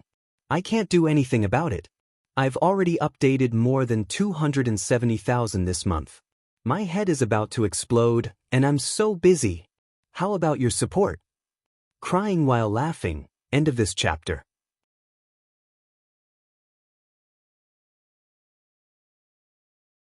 Chapter 691. Han Fei jumped into the mouth of the spring, and he felt terrible immediately. He felt that his whole body was about to be frozen. Han Fei immediately circulated his spiritual energy, and only then did he manage to relieve the coldness. Was the seabed at the bottom of this spring? Han Fei wasn't sure if it was the seabed because he couldn't even see a shell. All he could see was blue and white. In the bitterly cold water, the bottom of the water was either blue or white, which could easily make people lose their sense of direction. With a flash between Han Fei's eyebrows, Little Black and Little White appeared. "Girl, look for Tanggu for me." Little White rubbed Han Fei's cheek affectionately and then jumped out with a swish. Little White was already a level 38 spirit-swallowing fish and had grown more and more beautiful. Her long tail and fins were like fluttering ribbons. She was a pretty good fish girl. Little Black became colder and colder. Seeing that there were no enemies around, he didn't bother to run. Han Fei chased all the way and immediately found that the space under the spring was larger than he imagined. After a while, a large amount of ice had emerged from the water. Han Fei was dumbfounded. "Are you crazy? Why are there ice cubes coming out here?" Besides, the bottom of the water was unreasonably cold. It was not the coldness of the temperature, but a kind of coldness from the soul. Swoosh! Suddenly, beside Han Fei, Little Black shot out like a sharp arrow. He drew a shadow in the water, and Little White in front of him ran back like a phantom. But in the bottom of the water, a black shadow with a long tail suddenly emerged and seemed to want to whip Little White.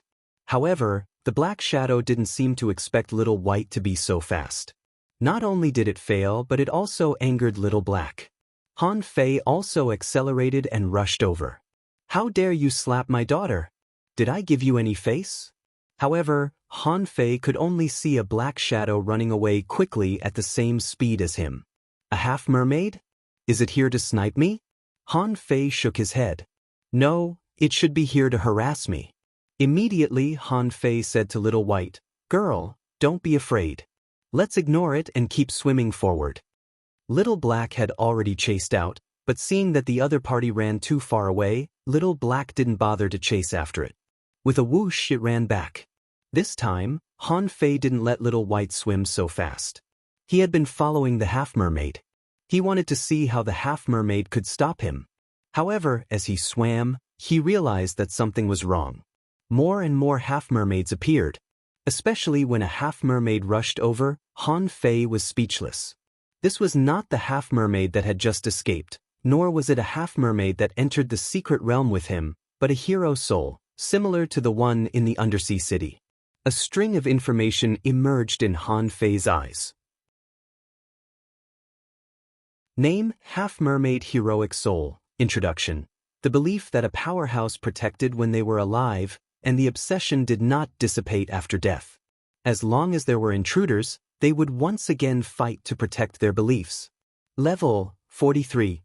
Quality: contains spiritual energy greater than 3,996 points. Collectible: immortal chi, unabsorbable. Why half-mermaids? Attach. Little Gold and the nine-tailed mantis shrimp attached to him at the same time. Around Han Fei, the million-knife art had already swept out, because he found that a large number of half-mermaid hero souls were charging at him. Puff! After all, they were only level 43 creatures, and these half-mermaid hero souls were not powerful. Under the 10,000 returning blades, not a single one of them could withstand it. But Han Fei was puzzled. Why did so many half-mermaids die here? Even the hero souls came out? What are they guarding? Back then, the undying heroic soul of the undersea city was guarding that city. That was the death of a race, so the hero souls were born. But why here? Did these half-mermaids die in large numbers to protect something? But this snow god's temple was clearly the territory of humans. Even if there were hero souls, they should be human hero souls, right? Han Fei was full of curiosity. But after a while, he found that the depth of the water was gradually becoming shallower. Is there land? After a while, when Han Fei broke out of the water, he was shocked. In his field of vision, there was a huge ancient tree. It was almost a kilometer high, and the branches and leaves were spread out. However, the tree was obviously dead. All the branches and leaves seemed to have been frozen, and there was a layer of white snow covering them. Just by looking at the scenery, it was truly magnificent. However, Han Fei was not in the mood to care about this at the moment. After taking back Little Black and Little White, Han Fei looked around and found that he was still in an indoor space. However, this indoor space was larger than he imagined. And the place he was in was an island covered with ice and snow. This big tree was the only eye-catching place on this island. Bam! On the other side of the giant tree, Han Fei heard a violent sound. Who else could fight here except for Tengu and the half-mermaids? As soon as Han Fei ran under the tree, he found that ice crystals seemed to be falling from above his head. Who's up there? Han Fei didn't care so much. He didn't stop and rushed to the other side of the tree. As soon as he passed by, he turned his head and found that a half-mermaid was nailed to the tree, and its entire chest and abdomen were nailed to pieces. In the field, a half-mermaid in a golden battle suit was sitting on the ground, spiritual energy surging on the surface of its body as if it was healing. The other 3 half-mermaids were confronting Tengu. All 4 of them were injured. Tang Ji's entire right arm was dripping with blood, and the ultra-quality battle suit on his body had been damaged. Among them, there was a half-mermaid, which was the one that Han Fei had just resurrected with the immortal seal. At this moment, seeing Han Fei coming, it looked frightened and looked at its companion. When Tengu saw Han Fei, the corners of his mouth curled up and he thought to himself, "I've won this battle." Han Fei chuckled and stepped out, activating the majestic mystic spell and 10,000 knives in one. Like a pear-blossom rainstorm, a flash of white light appeared in the air. "Are you all right?" Tengu took a breath. "I'm fine. If it weren't for that bastard Suemo, these people would have been dead at this moment." The half-mermaid heavenly talent who was sitting cross-legged suddenly bounced up, not intending to fight Tengu or Han Fei, but directly prepared to run away. The remaining 2 half-mermaids seemed to have accepted their fate. One rushed at Tengu, and the other blocked Han Fei.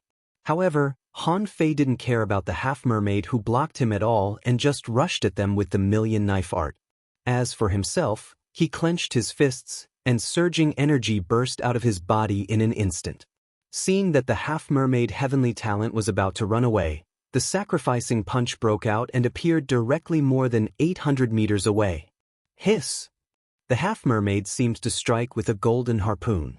As a result, although the fist power was weakened a bit, the sacrificing punch was still powerful. But the momentum of the sacrificing punch didn't stop and it was imprinted on its body. The moment the amulet appeared, it was shattered. Although the divine battle suit burst out with a powerful counterforce, the half-mermaid's blood was already splashing in the sky. However, to Han Fei's astonishment, although the half-mermaid was almost covered in blood, it still struggled to fly into the water and disappeared. Puff! The half-mermaid in front of Tengu was nailed to death. Puff! How could this prodigal in front of Han Fei be a match for him? In less than 20 breaths of time, he was hanged alive. Han Fei didn't chase after him. He drank a mouthful of candle dragon blood, walked to Tengu in 2 or 3 steps, and cast the divine healing technique on him. How are you? Are you all right? Tengu shook his head. Not a big problem. However, I used too much force in my right hand. Even if I recover, I'm afraid I can only exert about 70% of my strength. Han Fei took out a pile of spiritual fruits, held 2 energy fruits in his mouth, and handed the rest to Tengu. That's enough. Let's recover to 70% first. This time, the sea demons are doomed. If there are no accidents, including the one that just ran away, there are at most 7 of them. Tengu was stunned. What about the others? Han Fei nodded. Killed them. If they hadn't hidden a half-mermaid heavenly talent in their team, they would have been killed. Moreover, Meng Yi was no fool. Although they might still be on the same level in terms of battle prowess, he still had an obvious advantage. Although they may still be equal in combat power, he won't let go of such an opportunity. So, now we humans have the upper hand. With that said, Han Fei suddenly asked, "Where is Su Mo? Is he dead?" Tengu looked up at the top of the tree. He went up, but he seems to be in trouble. Just now, a strange power broke out on the tree, and then Su Mo was silent. Han Fei frowned. Is he up there? Tengu nodded. Yes, that Su Mo shouldn't be a human. Han Fei had guessed that it was another fish disguised in the human world.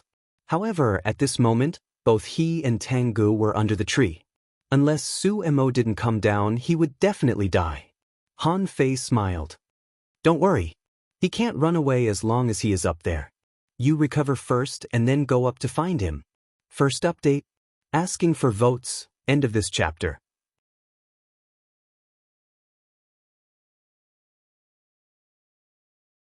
Chapter 692.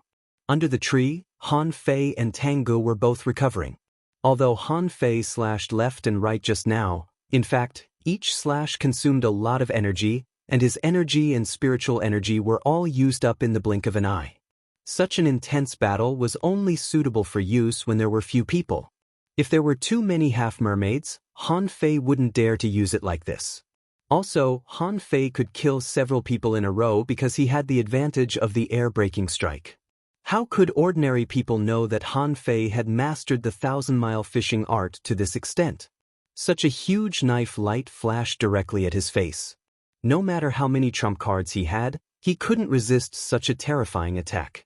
The wound on Tang Ji's arm recovered, and he looked up at the tree. How did you find out that there was something wrong with Su Mo? Han Fei said with a smile, I didn't find anything at all. It's mainly because Su Mo doesn't think before he speaks. But several times, the signs in his words are actually not good for us. I have to wonder what he's up to. Tengu said, I'm afraid even Senior Liang Tian is wrong.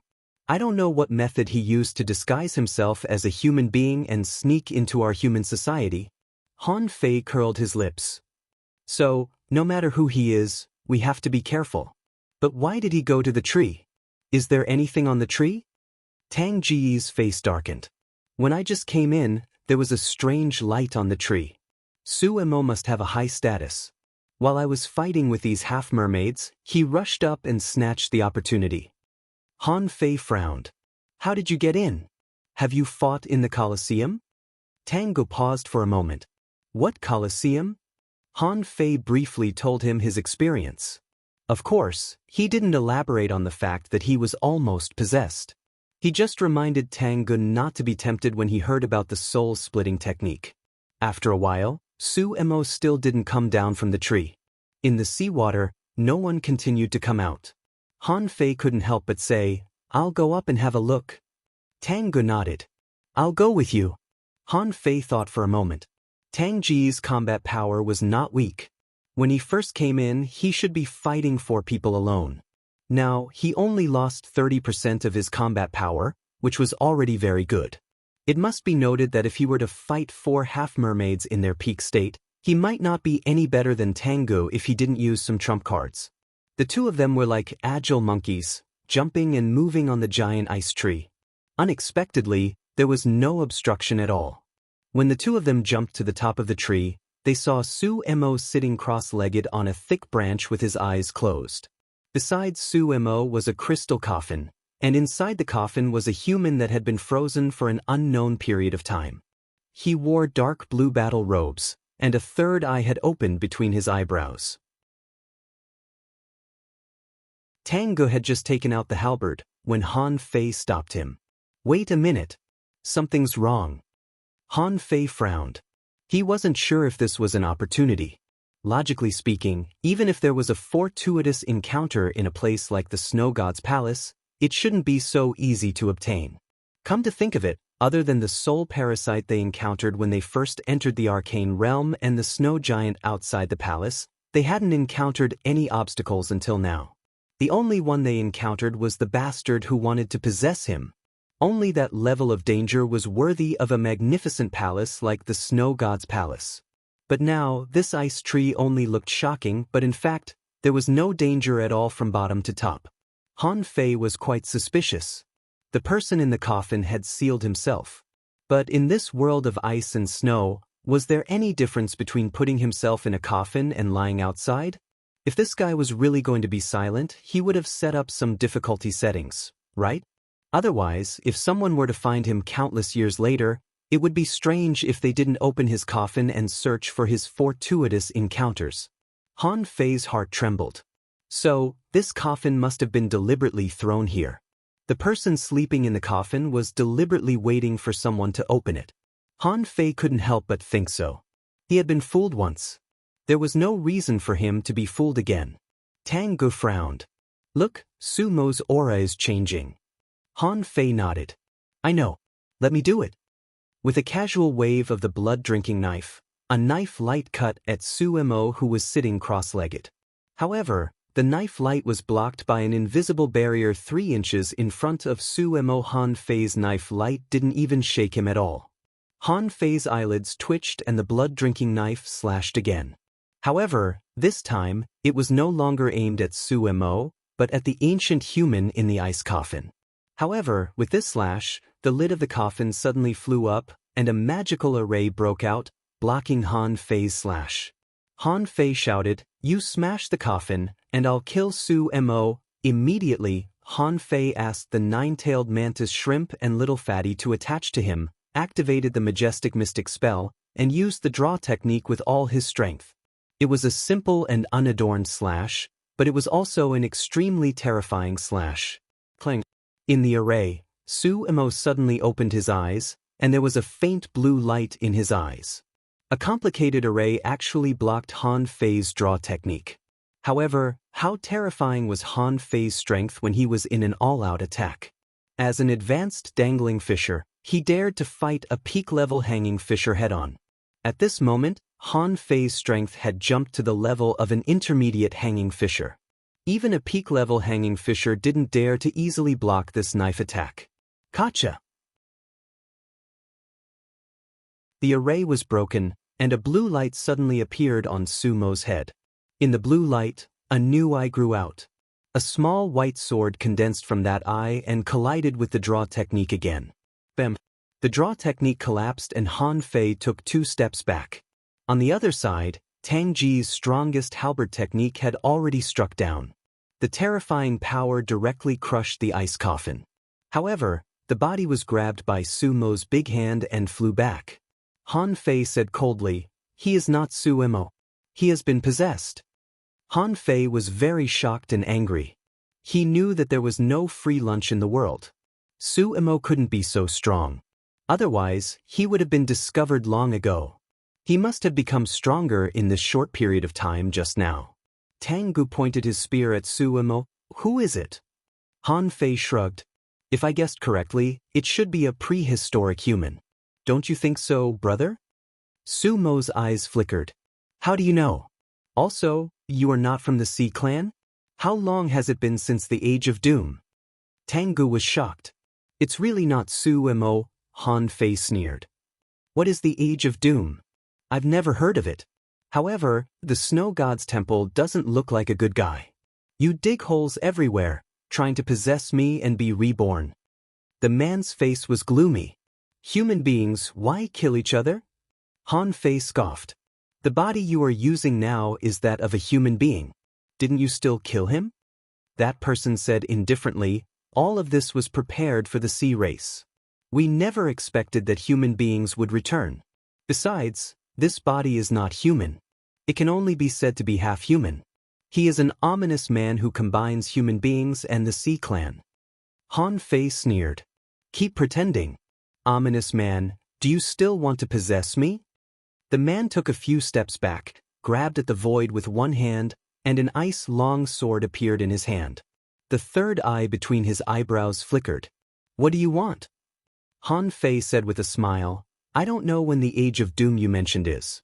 However, if you want, you can go back to the human settlement with us." "Impossible." The man reacted very quickly. He sneered. "The river of time is endless. If I appear in today's human society, I will definitely be caught by the strong. At that time, my life and death will no longer be under my control." Han Fei grinned. "It's fine if you don't go back. Anyway, the person you possess is not a good person. However, hand over the soul-splitting technique, or I will still kill you." The man frowned. "Do you know the soul-splitting technique?" Han Fei sneered. "I know a lot. Don't you want to save the master of the Snow God's temple? Hand over the soul-splitting technique and I will let you go." The man's eyes flashed. "Impossible. The soul-splitting technique is the supreme soul skill of the Snow God's temple. How can I give it to you? As for the master, she has already died. How can I save her?" Han Fei pretended to be surprised. "Huh. Had he fallen? Then you can die too. Go." Han Fei shouted, and he and Tang Gu immediately launched an attack. The terrifying combat power of the two directly tore a large area of ice branches. Tang Ji's halberd was like a dragon, splitting mountains and rivers. Han Fei slashed out 100 knives at the same time. The man leaped into the air and jumped down from the tree. As his eyebrows flickered, hundreds of creatures immediately appeared on the ground, roaring and soaring into the sky. The 9-star chain shot out and clasped at the man. Tang Gu was even fiercer. With a dragon roar, he slashed down with the halberd in his hand. "Wait a minute." The man was horrified. "This body is too weak. Any one of the two people on the opposite side is stronger than this body, and he can't fight back at all. Besides, he has just recovered and his soul is not stable. In such a fierce battle, he will be hacked to death in less than 10 minutes. Han Fei screamed, "What are you waiting for? If you don't cooperate, I will kill you now." Tang Gu had already pointed his halberd at the man. Although it was blocked by an array, the ice and snow creatures leaping up around him were immediately smashed by the huge airwaves. Han Fei used the draw technique again and directly smashed the man's array. Boom! The man was smashed straight into the ground, blood spurting wildly from his mouth. "I can give you the soul-splitting technique." Tang Gu withdrew his halberd and said coldly, "Don't play tricks. If I do it again, whether you give it to me or not, I will kill you directly." Asking for votes. End of this chapter.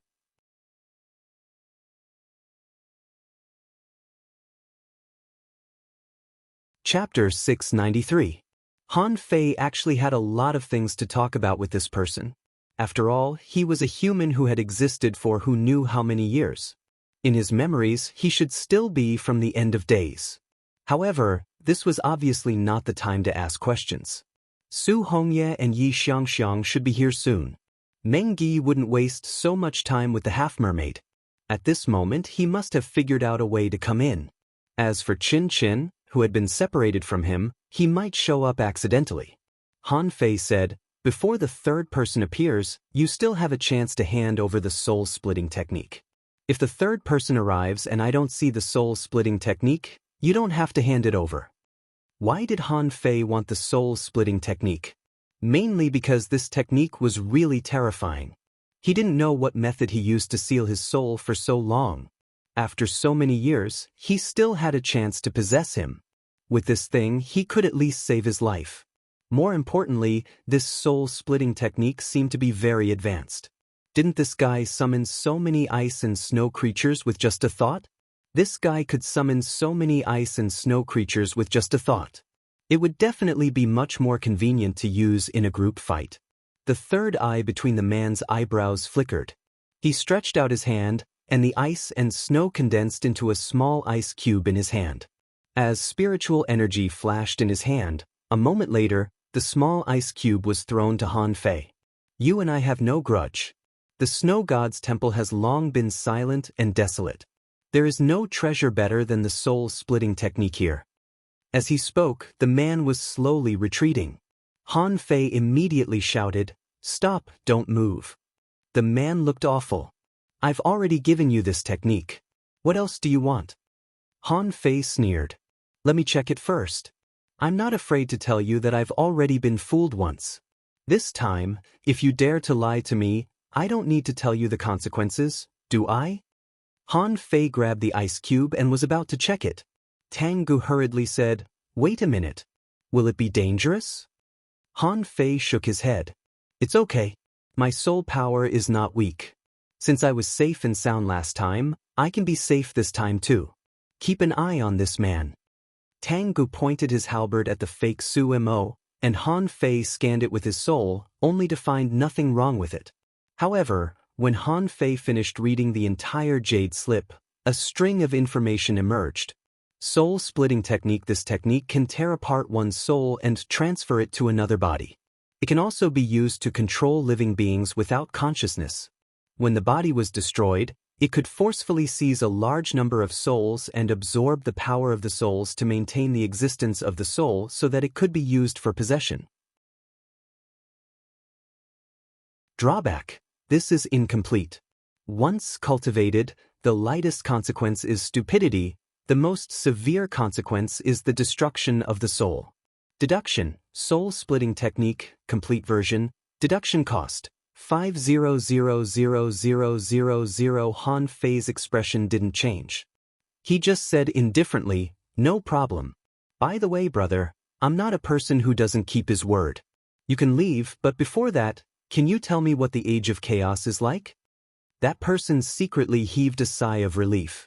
In the Age of Chaos, great stars fell. Above the 9 heavens, immortal palaces withered. The other races in the sea took advantage of the situation to rise up and fought against us for a long time. Originally, the war between human beings and the Sea Clan had been going on and never stopped. However, in the Age of Chaos, it is said that above the 9 heavens, alien races descended from the sky, and a large number of strong people in the immortal palace were killed. They all closed their mountains to avoid the war, resulting in the Age of Chaos in the human world. Such a bad situation lasted for as long as 3,000 years. As soon as this person said this, with a bang, someone jumped out of the water.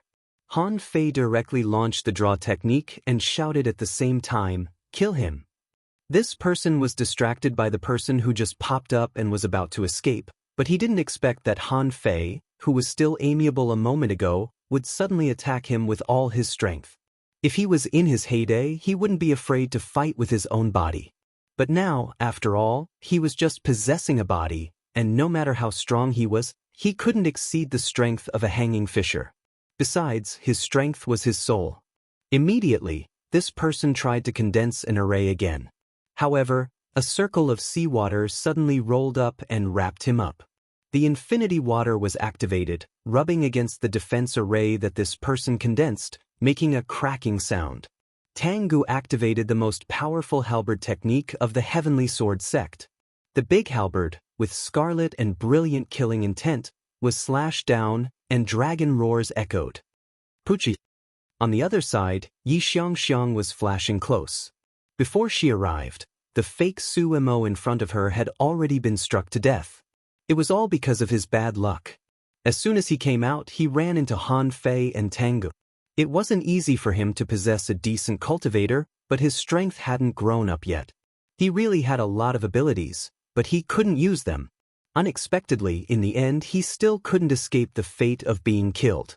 However, when Yi Xiangxiang rushed at him, Han Fei immediately roared, "Protect your soul and don't come over." Yi Xiangxiang was stunned, and even Chu Hongye, who had just emerged from the water, hurried to protect her soul. Sure enough, Su Mo was hacked, but a weird force in the void leaped at Tengu. Pooh! Tengu vomited blood. At the same time, a terrifying pressure burst out of Tengu and pressed Han Fei, who was closest to him, to the ground, making it impossible for him to move. Yi Xiangxiang, who was still in midair, wasn't much better. She fell to the ground with blood flowing out of her mouth. Chu Hongye was the furthest away, but she was forced to sit on the ground, her face pale, by the powerful pressure. At that time, Han Fei was dumbfounded. Bursting out with spiritual energy, he struggled to stand up and help Tengu. Although he didn't know how to help, he had to do something. However, the pressure disappeared as quickly as it came. In the blink of an eye, it disappeared without a trace. Tengu, on the other hand, breathed heavily with his halberd. With an awful face, Han Fei jumped to his feet and pointed his saber at Tengu. "Son of a bitch, get out here. Believe it or not, I'll tear down your snow god's temple and torture the master of the snow god's temple." Tengu tilted his head, looked at Han Fei and grinned. "I'm fine." Han Fei was furious. "Stop pretending. You don't believe me, do you? I'll chop this tree first. Do you believe me?"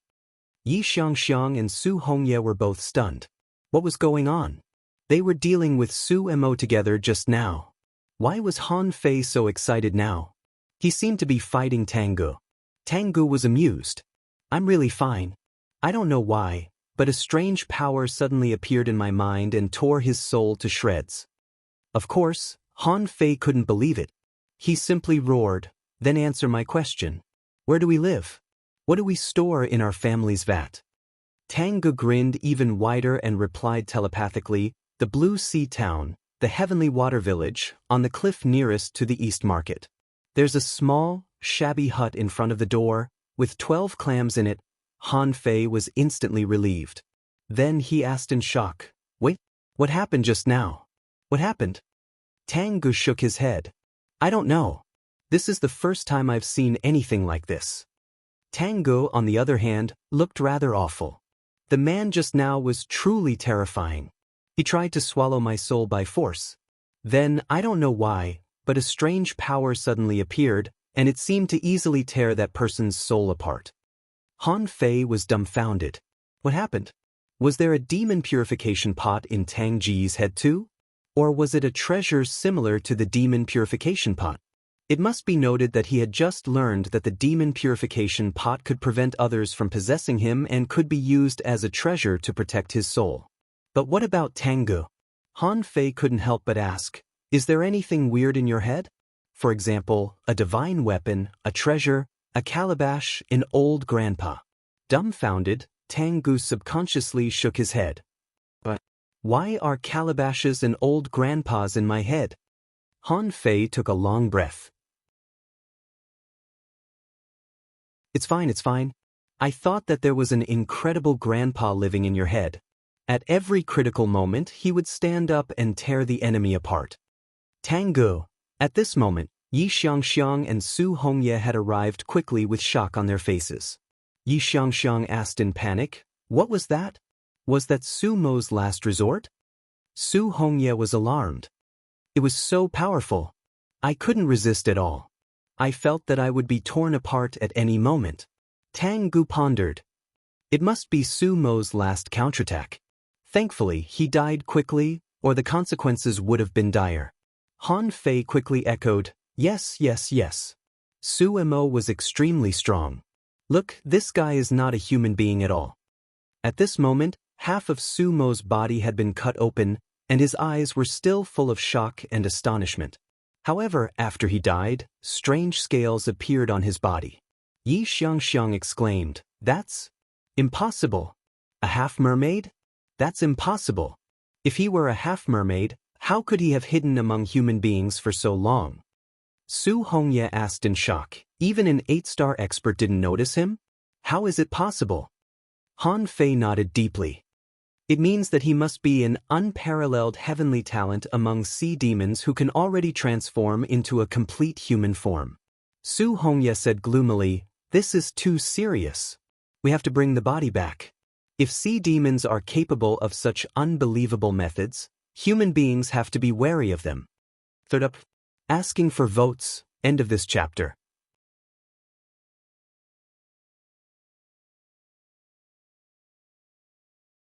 Chapter 694. Han Fei simply sat on the ground and took out his pot. Seeing that, Tang and Yi Xiangxiang sat down on the snow too. Yi Xiangxiang said, there's no rush. I'm really exhausted. I haven't recovered yet. Tang grinned. The sea demons that came in were basically annihilated. There should be a chance for us to catch our breath. We haven't found any treasures yet. It won't be easy to find them. Of the 4 of them, Su Hongye was the only one who was puzzled. What are you doing?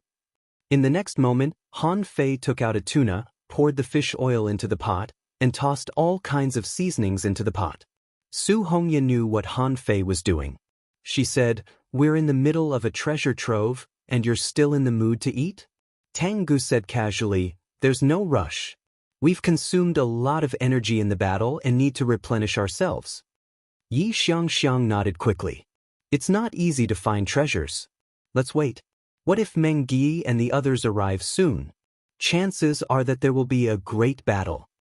Han Fei smiled casually. It's time to show my real skills.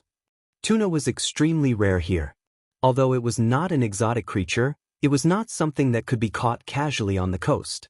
Han Fei bought this one from the market. Han Fei waved his knife, but he didn't prepare it for the pot. In the pot, he put crab meat and shrimp meat, which were already delicious enough. Then Han Fei took out the tender shrimp and crab meat, brushed the pot, added oil, and put dough into the pot. When the pancakes were formed, Han Fei quickly covered the ingredients that had been taken out of the pot and added strawberry jam. Then, Han Fei waved his hand and said proudly, have a taste of the invincible seafood tuna roll. Tang Gu and Yi Xiangxiang accepted it without hesitation and began to chew. Yi Xiangxiang slapped the ground with her feet. But why is it so delicious? Why is it so delicious? Tang Gu didn't say anything. He already knew that Han Fei's food was delicious. All he needed to do was eat it. Su Hongye took a bite suspiciously. Then she gasped hard, feeling that she couldn't think straight. What kind of food is this? Han Fei snorted. I don't care what the food is. All right, hurry up and finish eating. Once you're done, we're leaving.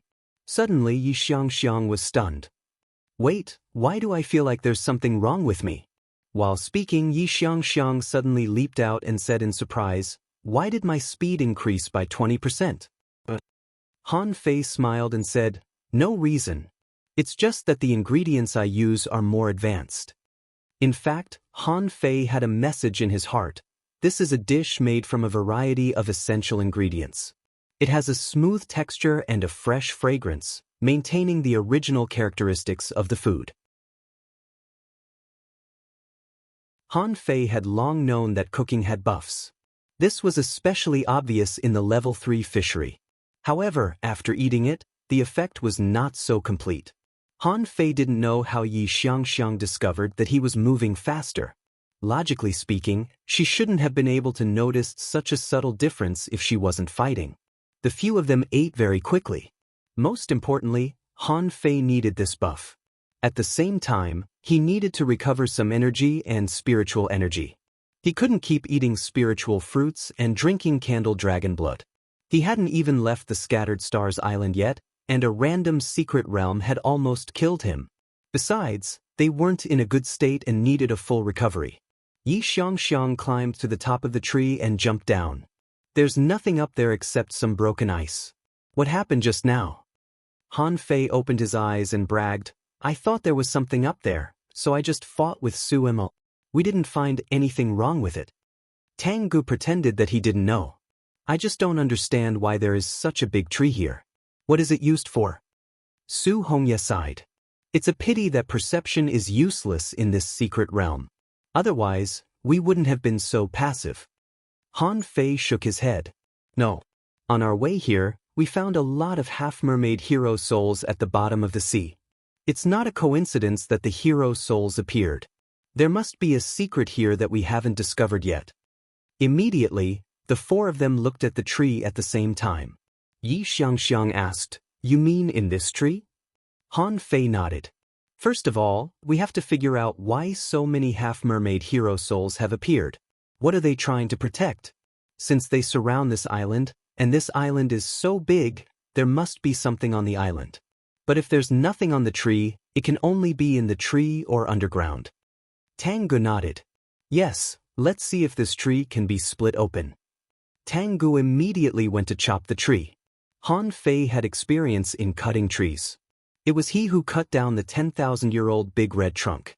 At this moment, he snapped his fingers, and the nine-tailed mantis shrimp appeared. Han Fei kicked it. Dig all the way to the bottom of the tree. Yi Xiangxiang exclaimed, Huh? Your mantis shrimp is a bit different. Han Fei nodded. Yes, it's handsome. I know that. Yi Xiangxiang was speechless. I mean, it looks quite awesome. Su Hongye asked, I wonder what's going on outside.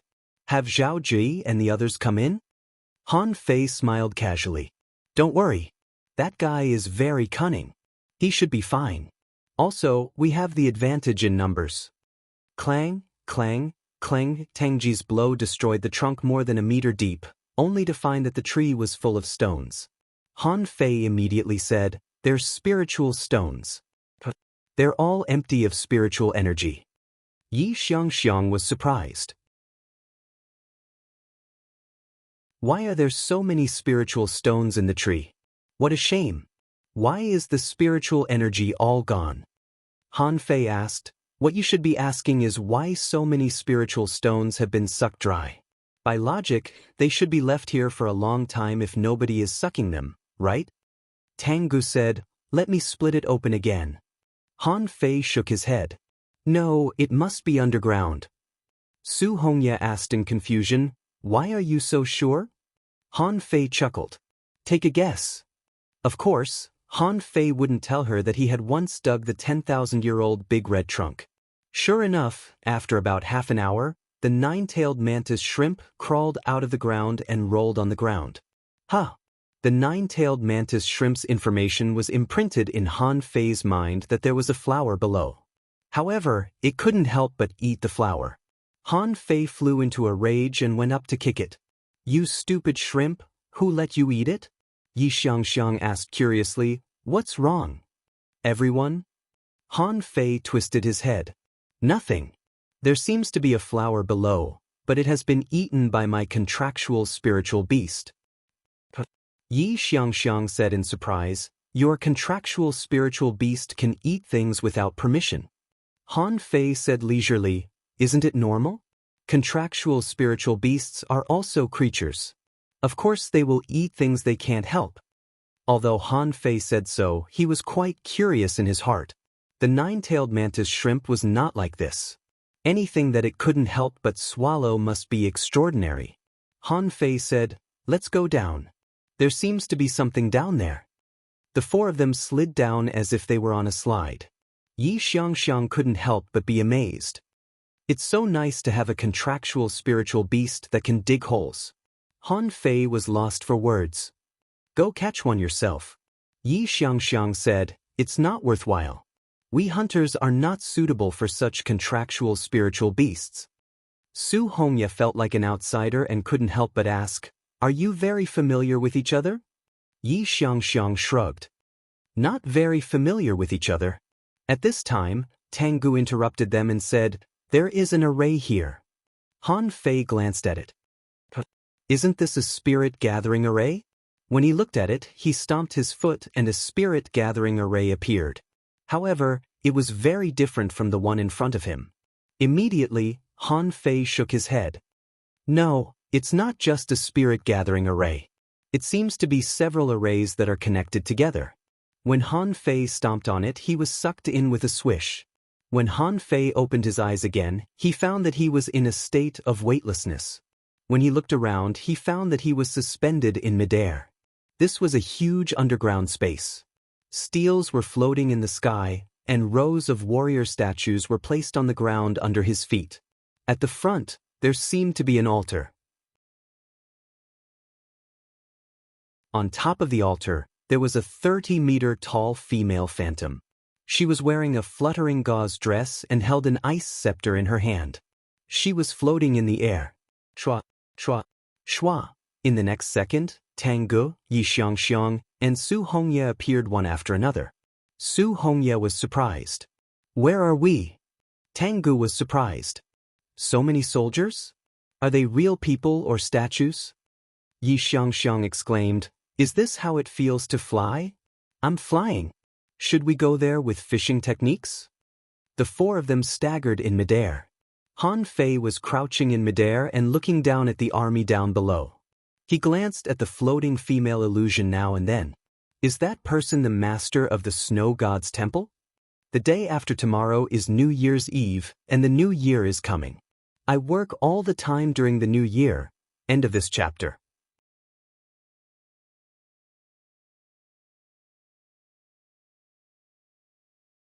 Chapter 695. Han Fei and the others floated in midair, turning their bodies and observing the underground palace. Tanggu suddenly pointed behind them and asked, "Is that an array over there?" Han Fei turned around, only to discover that there was an enormous ice surface before the army of statues. On the ice surface, spiritual energy was flowing in a certain route now and then. The spiritual energy had a wide range and almost covered the entire altar at the center. Han Fei's heart immediately became heavy. "Yes, it's an array, and a big one at that." Su Hongye asked, "What's an array for?" Han Fei pointed at the front of the ice surface. If his guess was correct, it should be a battlefield outside of the array. As he talked, Han Fei took out the blue sea wandering dragon bow and shot an arrow at that place. The arrow of spiritual energy exploded, and shadows immediately floated out of the ground one after another. Yi Xiangxiang exclaimed, "The heroic souls of the half-mermaids? Why did they all die here?" Han Fei chuckled. "Because of the altar occupied by the woman at the center, of course. If my guess is correct, there must be something special on the altar. Both human beings and the half-mermaids want it. They're at an impasse here." Tanggu raised a question. "But why are there statues of human beings on the ground? If this is a battlefield, there should be real people here." Han Fei was slightly confused too. "Are those statues actually real people?" Su Hongye said, "That's impossible. When I came in, I checked the statues, and they were indeed made of stone. Their bodies are made of stone too." Han Fei asked, "What if it was a spell that turned them into stones?" Su Hongye was briefly stunned. How can there be such a terrifying spell? Han Fei couldn't help but think of the ghost-eye giant crocodile that was still guarding the Thug Academy. That guy could petrify anything with just a sweep of his eyes. Yi Xiangxiang said, "Hey, why are you thinking so much? Let's go to the altar at the center first. Now that there are only four of us, we can take whatever we want." Su Hongye said, "No. If it is as we have speculated, and the central altar is so important, do you think we can easily ascend it?" Han Fei actually wanted to go there too. However, being careful, he took out his fishing rod and hooked it at the statue below. "We can get closer first." All four of them felt that it was feasible. Regardless of whether he could go up or not, it was always right to get closer and take a look. However, before they went down, something flashed past them. Suddenly, there was a loud explosion. A familiar figure crashed through a stone door from the other side and flew in. Zhao Jiai? Zhao Jiai seemed to have been attacked by someone else. When he entered, he suddenly realized that he was flying. He was dumbfounded. When he saw Han Fei and the others, he immediately shouted, "Over here, help!" The four of them realized that Meng Yi and the others had broken in. The four of them hurriedly cast their fishing hooks at Zhao Ji. At the same time, a group of people barged in through the hole. Meng Yi, Chen Aochen, and Ning Dong were among them. However, there were only 6 humans. Where were the others? Han Fei's heart immediately sank. Is he dead? Apart from them, the 3 Murlocs wearing golden battle suits and holding golden harpoons were also there. They were followed by 2 half-mermaids and heavenly talents. There were 5 of them in total. Yi Xiangxiang looked awful. Something seems to have happened. Right after Yi Xiangxiang said that, another 3 people rushed in from the entrance. Han Fei knew one of them. Wasn't it Qin Qin who was separated from him? Apart from Qin Qin, there was also a hunter and a half-mermaid. However, the 3 of them behaved rather strangely. They didn't float like Meng Yi and the others when they came in. Instead, Chen Chen simply stepped on the ice, and the spiritual energy on the ice flickered faster. "Don't touch the array!" Han Fei immediately roared. Meng Yi, on the other hand, roared at Han Fei. The 3 of them have been possessed. They're no longer human beings. Han Fei's blood froze and he looked at Tangu. Had the 3 of them been possessed? In the next moment, Han Fei's guess was confirmed. After the 3 of them ran on the array for a while, the array began to change. Suddenly, Qin Qin roared, "Whoever disturbs the palace master will die." Following Qin Qin's roar, thousands of ice blades floated in the air. They swept at Meng Yi and the others like dragons. However, those who could survive in such a situation were all cunning people. The moment Meng Yi and the others flew up, they cast their fish hooks into the ocean of statues. They quickly flew to Han Fei's side. However, when Han Fei saw that the fish hooks were tied to the statues, spiritual energy suddenly quaked under the feet of the statues.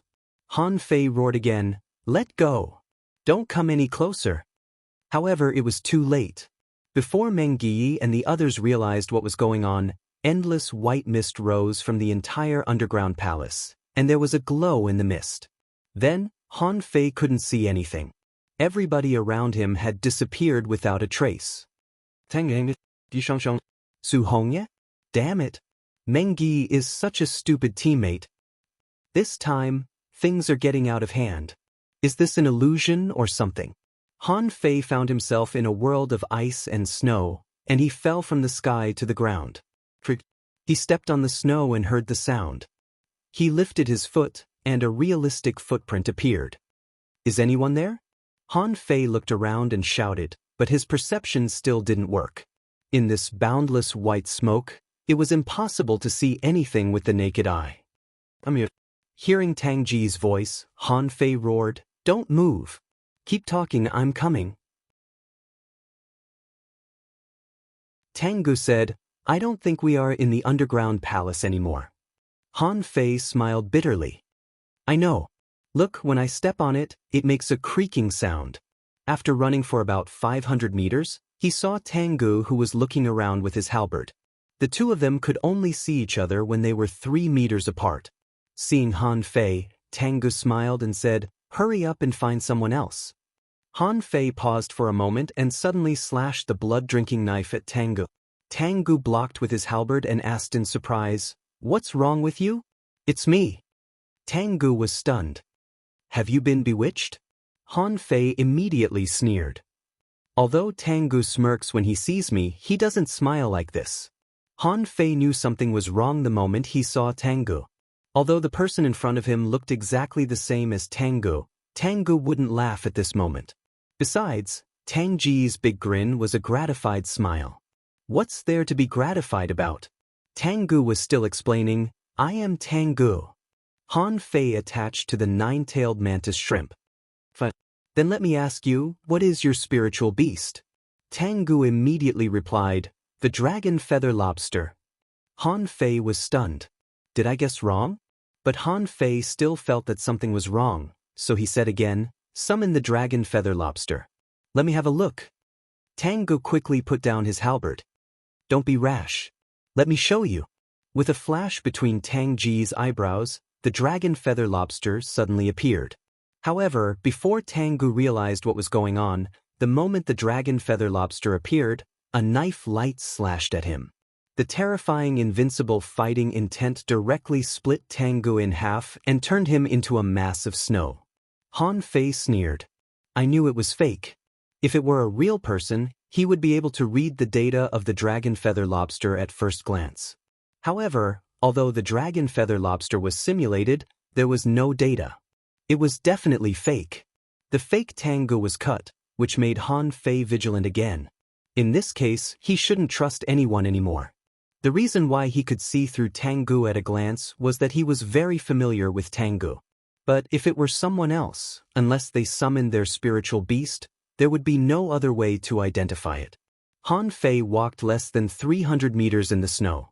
Suddenly, he felt a tingling behind him. Immediately, he leaned to one side, put on an ultra-quality battle suit, and slashed backward. This time, a person that Han Fei was not familiar with appeared. If Han Fei remembered correctly, he should be a hunter from Su Mo's team. This person looked at Han Fei, and Han Fei also frowned and looked at him. Seeing Han Fei, this person heaved a long sigh of relief.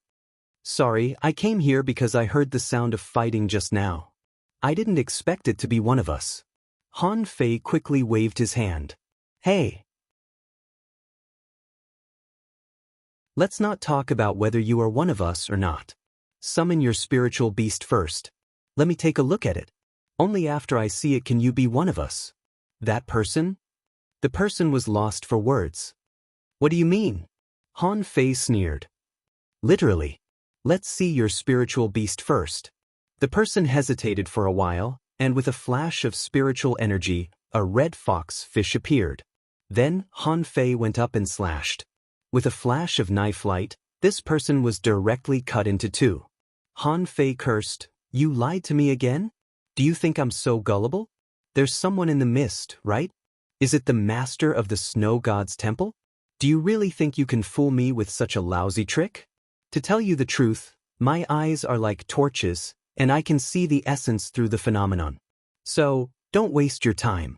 If you have the guts, come out and fight me one-on-one. Whoever loses will kneel on the ground and call me daddy. First update. Asking for votes. End of this chapter.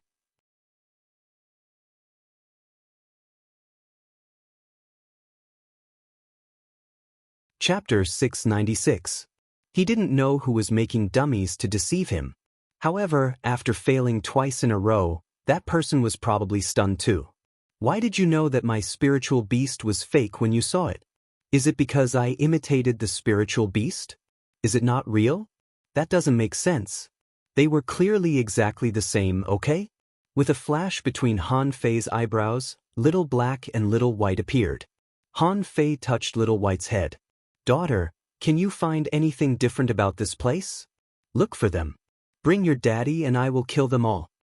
In the misty land of ice and snow, one's sense of direction should be extremely poor. However, without hesitation, Little White swam straight in one direction with Han Fei. Then, after changing directions more than 30 times in a row, Little White suddenly changed directions. At this moment, Han Fei immediately understood. An array! Han Fei was sure that he had run into a certain array. Otherwise, with Little White's super navigation ability, he didn't need to change directions at all in this boundless snow. In the face of Little White, this array would probably give up on itself. I've changed directions so many times. Why haven't you lost your way? When Han Fei stepped on a piece of ice, he grinned. Sure enough, there was another world here. If he guessed right, the others should still be lost in the array at this moment. According to the nature of the maze, it was almost impossible to get out of it easily without extraordinary talent. Han Fei ran wildly along the ice and didn't stop until he came to an ice palace. This palace was not very large, no more than 100 meters high, and the gate was also made of ice, as clear as glass. When Han Fei reached the gate opened automatically. Han Fei put away Little Black and Little White, activated the 6 spirit armor, and walked in with the blood-drinking knife and the water-dividing seal. Behind him, the gate closed. Han Fei looked all the way forward and found that there was a flight of steps in front of him. On the steps, there seemed to be an ice throne. Han Fei sneered. He found that as long as he didn't believe anything in this place, there was no reason to be deceived. When Han Fei walked up, he found a sword stabbed into the ground in front of the throne, a long sword that looked extremely domineering. The hilt of the sword was made of ice blue lines and black strange stones. As for the body of the sword, Han Fei felt that it was made of ice and strange stones. Moreover, it was constantly emitting a faint blue light. Han Fei stared at the sword thoughtfully for a while. It would be a lie to say that he wasn't tempted. However, the people living in the Snow God Palace were all liars. Sticking a sword here, wasn't it obvious that it was for someone else to pull out? I won't pull it out. I would really like to see what kind of thing is trying to pull a prank on me, to think that it would go so far as to use a sword to scare me off. Han Fei took 2 steps forward, sat directly on the ice throne, and crossed his legs.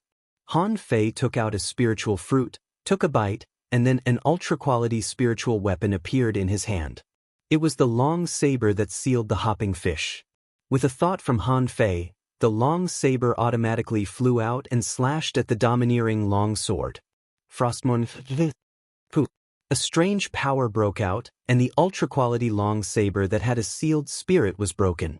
As for Han Fei, almost at the same time, blood flowed from his mouth and nose as he suffered a backlash. Han Fei was so scared that he stood up from the ice throne with a whoosh. What the hell? Han Fei swallowed, hurriedly cast the divine healing technique on himself, and then stared at the long sword carefully. Han Fei's heart was pounding.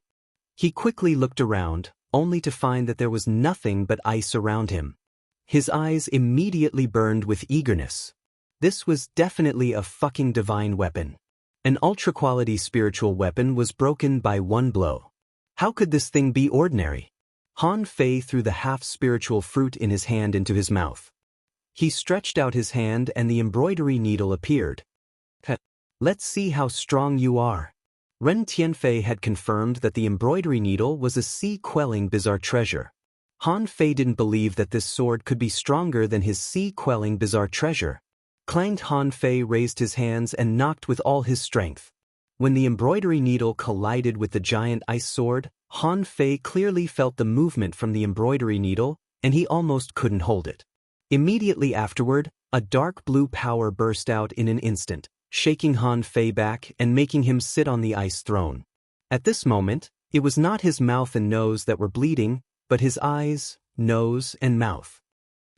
What the hell is this? Is this also a sea-quelling bizarre treasure? Han Fei cast the divine healing technique on himself again and was about to take a closer look when a dark blue light burst out from the ice sword. Immediately afterward, a weird light floated out of his eyes. He took a closer look, only to see that it was a woman with long white hair and a cold face wearing a blue gauze dress. Han Fei immediately shrank his feet on the ice throne. Did you come out of the sword? Are you a sword spirit? The woman frowned slightly and looked at Han Fei coldly. Come down. Han Fei felt that the surrounding temperature was surprisingly cold, and his teeth couldn't help chattering. What do you mean come down? The woman glanced at Han Fei's feet. Get down from my seat. Han Fei looked down, only to find that his 2 feet were squatting on the chair. He was speechless. When did I become such a coward? Immediately, Han Fei put on a serious face and didn't get down. Instead, he sat on the chair and crossed his legs. Your chair? Why do you say that this is your chair? Are you the master of the Snow God's temple? Seeing that Han Fei seemed to be quite shameless, the woman didn't insist. Instead, she looked at the rod in Han Fei's hand. A sea-quelling bizarre treasure? How can you use a sea-quelling bizarre treasure with your little strength? No, this sea-quelling bizarre treasure didn't recognize you as its master. You just used it by force. Han Fei chuckled. It's none of your business. I can use it anyway. I'm happy and I like it. But your Snow God's temple is too evil. You tempted others with the soul-splitting technique in an attempt to possess them and be reborn. What a great plan. Just now, pretending to be someone else in the snow was your trick, wasn't it? The woman looked at Han Fei quietly. I never thought that it would be you who came here. The corners of Han Fei's mouth curled up. So, you actually knew that someone would come in? The woman shook her head. I didn't know until the moment you stepped into the underground palace. But I checked everyone's spiritual heritage and found that you should be the weakest one. Han Fei sneered. It means that you were wrong. How should I explain it? What do you mean now? I found your base camp, and you seem to have become a weapon spirit. Tell me where the treasure is? Tell me, what are the half-mermaids guarding? The woman glanced at Han Fei coldly. You don't deserve to know. If the snow god's temple hadn't run out of spiritual energy, how could it have been exposed? How could an intermediate hanging fisher like you be so arrogant here? Han Fei chuckled. You don't want to tell me, do you? Are you sure you won't tell me? You are a sword spirit now. What can you do to me? Believe it or not, I will pee all over you. As soon as Han Fei said this, the air in the entire ice palace suddenly stagnated. He seemed to feel the extreme coldness, and the strong coldness seemed to have pierced into his bones. Han Fei shivered and immediately jumped off the ice throne, staying far away from the woman. Why are you so arrogant? God knows how many years have passed since your age of doom. Do you still think you are a queen? Let me tell you, I've been very lenient to you. Otherwise, believe it or not, I will throw you into the insect nest. Swish! The big ice sword suddenly flew up and slashed at Han Fei. Just now, Han Fei had felt the power of this big ice sword. His physique was no match for an ultra-quality spiritual weapon. If he was hit by it, he would probably be split into two pieces. Majestic mystic spell. Detach. Immediately, Han Fei couldn't care less. He activated a secret method and attached Little Fatty and Little Gold. The reason why he didn't let the nine-tailed mantis shrimp attach to him was that he was 100% sure that the 9-star chains absolutely couldn't resist the power of this big ice sword. If one of the 9-star chains was cut off, he didn't know what to do. Is it a contractual spiritual beast? At this moment, Han Fei's speed, strength, and defense were almost exerted to the extreme. He didn't dare to use 10,000 knives in one. After all, ultra-quality spiritual weapons were not easy to get.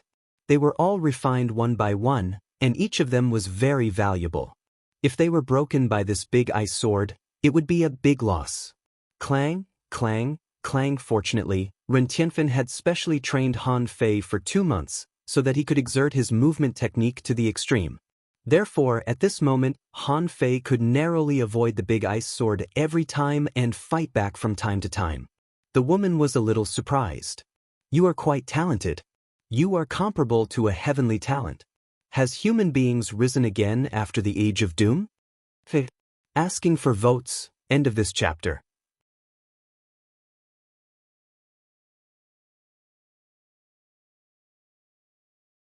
Chapter 697. Han Fei was chased by the big ice sword. Although they seemed to be evenly matched, Han Fei felt that his blood was turbulent and his internal organs were tumbling every time he was attacked. Han Fei immediately shouted, "Oh, let's stop fighting. I, Han Fei, am a righteous and outspoken man. To be honest, the snow god's temple has just been exposed, so hanging fishers like us have come in. Have you thought about the consequences if other people come in the future?" Sure enough, hearing Han Fei's words, the big ice sword stopped and flew back to the ice throne. The woman looked at Han Fei and said lightly, "What's the level of the strongest people in the outside world?" Han Fei finally heaved a sigh of relief. Panting heavily, he said, "The strongest? How would I know? I'm just a hanging fisher." Are explorers considered strong? The woman nodded. Of course. Your current cultivation system was originally passed down from the end of days. Explorers are naturally strong. They left the infinite ocean and attacked the Sea Clan. They are certainly not weak. Han Fei patted his chest. Oh, there are explorers, but I don't know much about them. There seems to be a venerable behind them. That's just a rumor. I'm still weak, so I don't know what level they are. The woman nodded faintly and asked, have humans returned? The vast land has been submerged. Where do humans live? Are they still on the ship? Han Fei shook his head. Of course not. Now humans all live in the sky. Nonsense. Only the divine palace can live in the sky. How can mortals set foot in it? Besides, the stars have fallen and the divine palace is desolate. How can anyone go in? Han Fei frowned. This was not the first time he had heard of the divine palace. The first time he heard of it was in the undersea city. At that time, the last words Li Huang said before his death seemed to be, when the undersea city is rebuilt, I will return to the divine palace. Han Fei sneered. What do you know? I've never heard of the immortal palace you're talking about. Humans now live on Levitating Island and fly in the sky with the help of levitating stones and formations. Floating stones? The woman was taken aback. After a long time, she slowly said, so, the levitating stone can be used like this? Han Fei warmed up, took out an energy fruit, and took a bite. Han Fei said, let me tell you, human beings are crazily searching for treasures. There is basically no land in the sea. It could be said that within a radius of 1,000,000 kilometers, or even further, there was only a small island that was less than 2,000 kilometers wide. The Sea Clan and human beings fight each other for treasures and spirit awakening fluid every day. I can say without hesitation that you are lucky to have met me. If you were to be obtained by those powerhouses outside, they would definitely ask you questions and then refine you. The woman tilted her head and looked at Han Fei. Then what's the difference between you and those experts? Han Fei smiled. Of course I'm different. I can choose not to refine you. Moreover, I'm not bragging to you. I will eventually become stronger and stronger. If you follow me, I will definitely not disgrace you in the future. So, acknowledge me as your master. Seeing that the big ice sword was about to rise again, Han Fei hurriedly waved his hand. I'm just kidding. Don't be so serious. Han Fei couldn't help sweating. This big ice sword is a bit fierce. He fully activated the majestic mystic spell, fused with little gold and little fatty, and held the sea-quelling bizarre treasure. Besides, the woman seemed to be quite relaxed. If they fought for a long time, he would definitely be crippled. Han Fei suddenly said solemnly, there are only so many people coming this time. Can you choose the half-mermaid sea demon? Excluding the sea demon, among the remaining human beings, only the one with the big halberd can fight me. The rest are just losers. The woman said, your spiritual heritage is the weakest. Han Fei sneered. I'm weak? Why would I tell you that my spiritual heritage is growing? How can my physique be so strong if I'm weak? As he spoke, Han Fei hit himself in the chest with the embroidery needle. Although his scalp was numb with pain, he still pretended to be relaxed. Clatter. More than 200 ultra-quality spiritual weapons were suspended in the air, forming the 10,000 knives in one. Han Fei continued, I'm also a refiner. It's easy for me to refine ultra-quality spiritual weapons, and I can also refine divine weapons in the future. Then Han Fei stepped on the ground, and the spirit gathering array, the coiled turtle array, and the 7 spirits killing array emerged one after another. Han Fei said, I'm also an array master. The gate of your snow god's temple is painted with an array diagram, right? It should be the fusion of countless arrays. It's not that I'm bragging, but the moment I saw that door, with my extraordinary mind, I already guessed what it was. The woman was still looking at him with her head tilted. Han Fei was speechless. Isn't it fucking enough? Immediately, a golden light shone on Han Fei's fist, and a golden fist shadow blasted out. Han Fei said, look, this is the art of invincibility. Let me ask you, how many people in the Age of Doom know the art of invincibility? Sure enough, the woman slightly glanced at Han Fei, and the way she looked at him changed slightly. Seeing this scene, Han Fei secretly breathed a sigh of relief. He thought to himself, sister, even if you don't approve of me, you can't brag anymore. The woman nodded slightly. In general, you are not bad. It's just that your knowledge is quite diverse. Besides, they don't seem to be perfect, but you can barely be regarded as a heavenly talent. Han Fei grinned. Of course. You make it sound as if I would lie to you. So what? You will follow me in the future. I can't tell others that I have a sea-quelling bizarre treasure. Otherwise, neither you nor I will survive. It's a matter of course that we will be robbed. The woman nodded. When your strength grows to the level of a strong master, I will not recognize you as my master. Han Fei waved his hand indifferently. It doesn't matter. You make it sound as if I lack a weapon. Look at my stick. It never loses its temper with me. How obedient it is. As soon as Han Fei said this, the embroidery needle in his hand suddenly took the initiative to hit him, which made his scalp go numb. Han Fei was speechless. I've been with you for so many years, but you never moved. I finally got a chance to brag about you, but you hit me in the face? Are you a competent weapon? Sure enough, the woman spat disdainfully. She was also calculating in her heart. She didn't know whether this flowery young man could be trusted. Han Fei quickly put away the embroidery needle and grinned. Accident, this is just an accident. I'm competing for your favor, you know. The woman looked at Han Fei. If you want me to follow you temporarily, you need to promise me a few things. Han Fei patted his chest and said, Tell me, I can do it. I will definitely do it for you. The woman said, First of all, you need to give me 10 million points of spiritual energy every month to nourish the sword. Han Fei was dumbfounded. 10 million? Every month? The woman frowned. You don't want to? Han Fei immediately shook his head. No, I'm very willing. But 10 million points of spiritual energy, look at my current level. Do you think I can easily get 10 million points of spiritual energy every month? Han Fei thought to himself, I have spiritual energy, but why should I give it to you for free? The woman pondered for a moment. How much can you provide? Han Fei stretched out 2 fingers.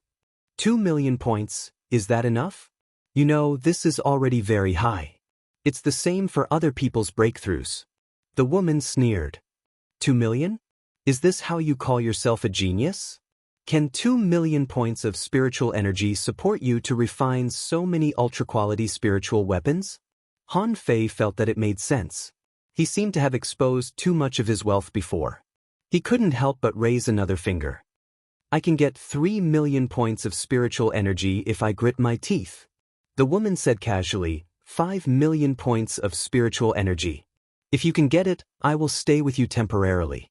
If you can't, I have my own ways to leave the snow god's temple before the experts come. But I can't add more. Han Fei quickly waved his hand. Take it easy. I'm poor now. Look at my face. I can provide 5 million points of spiritual energy at most every month. The woman didn't intend to bargain with Han Fei and continued, Secondly, after following you, I need to sleep for 3 years.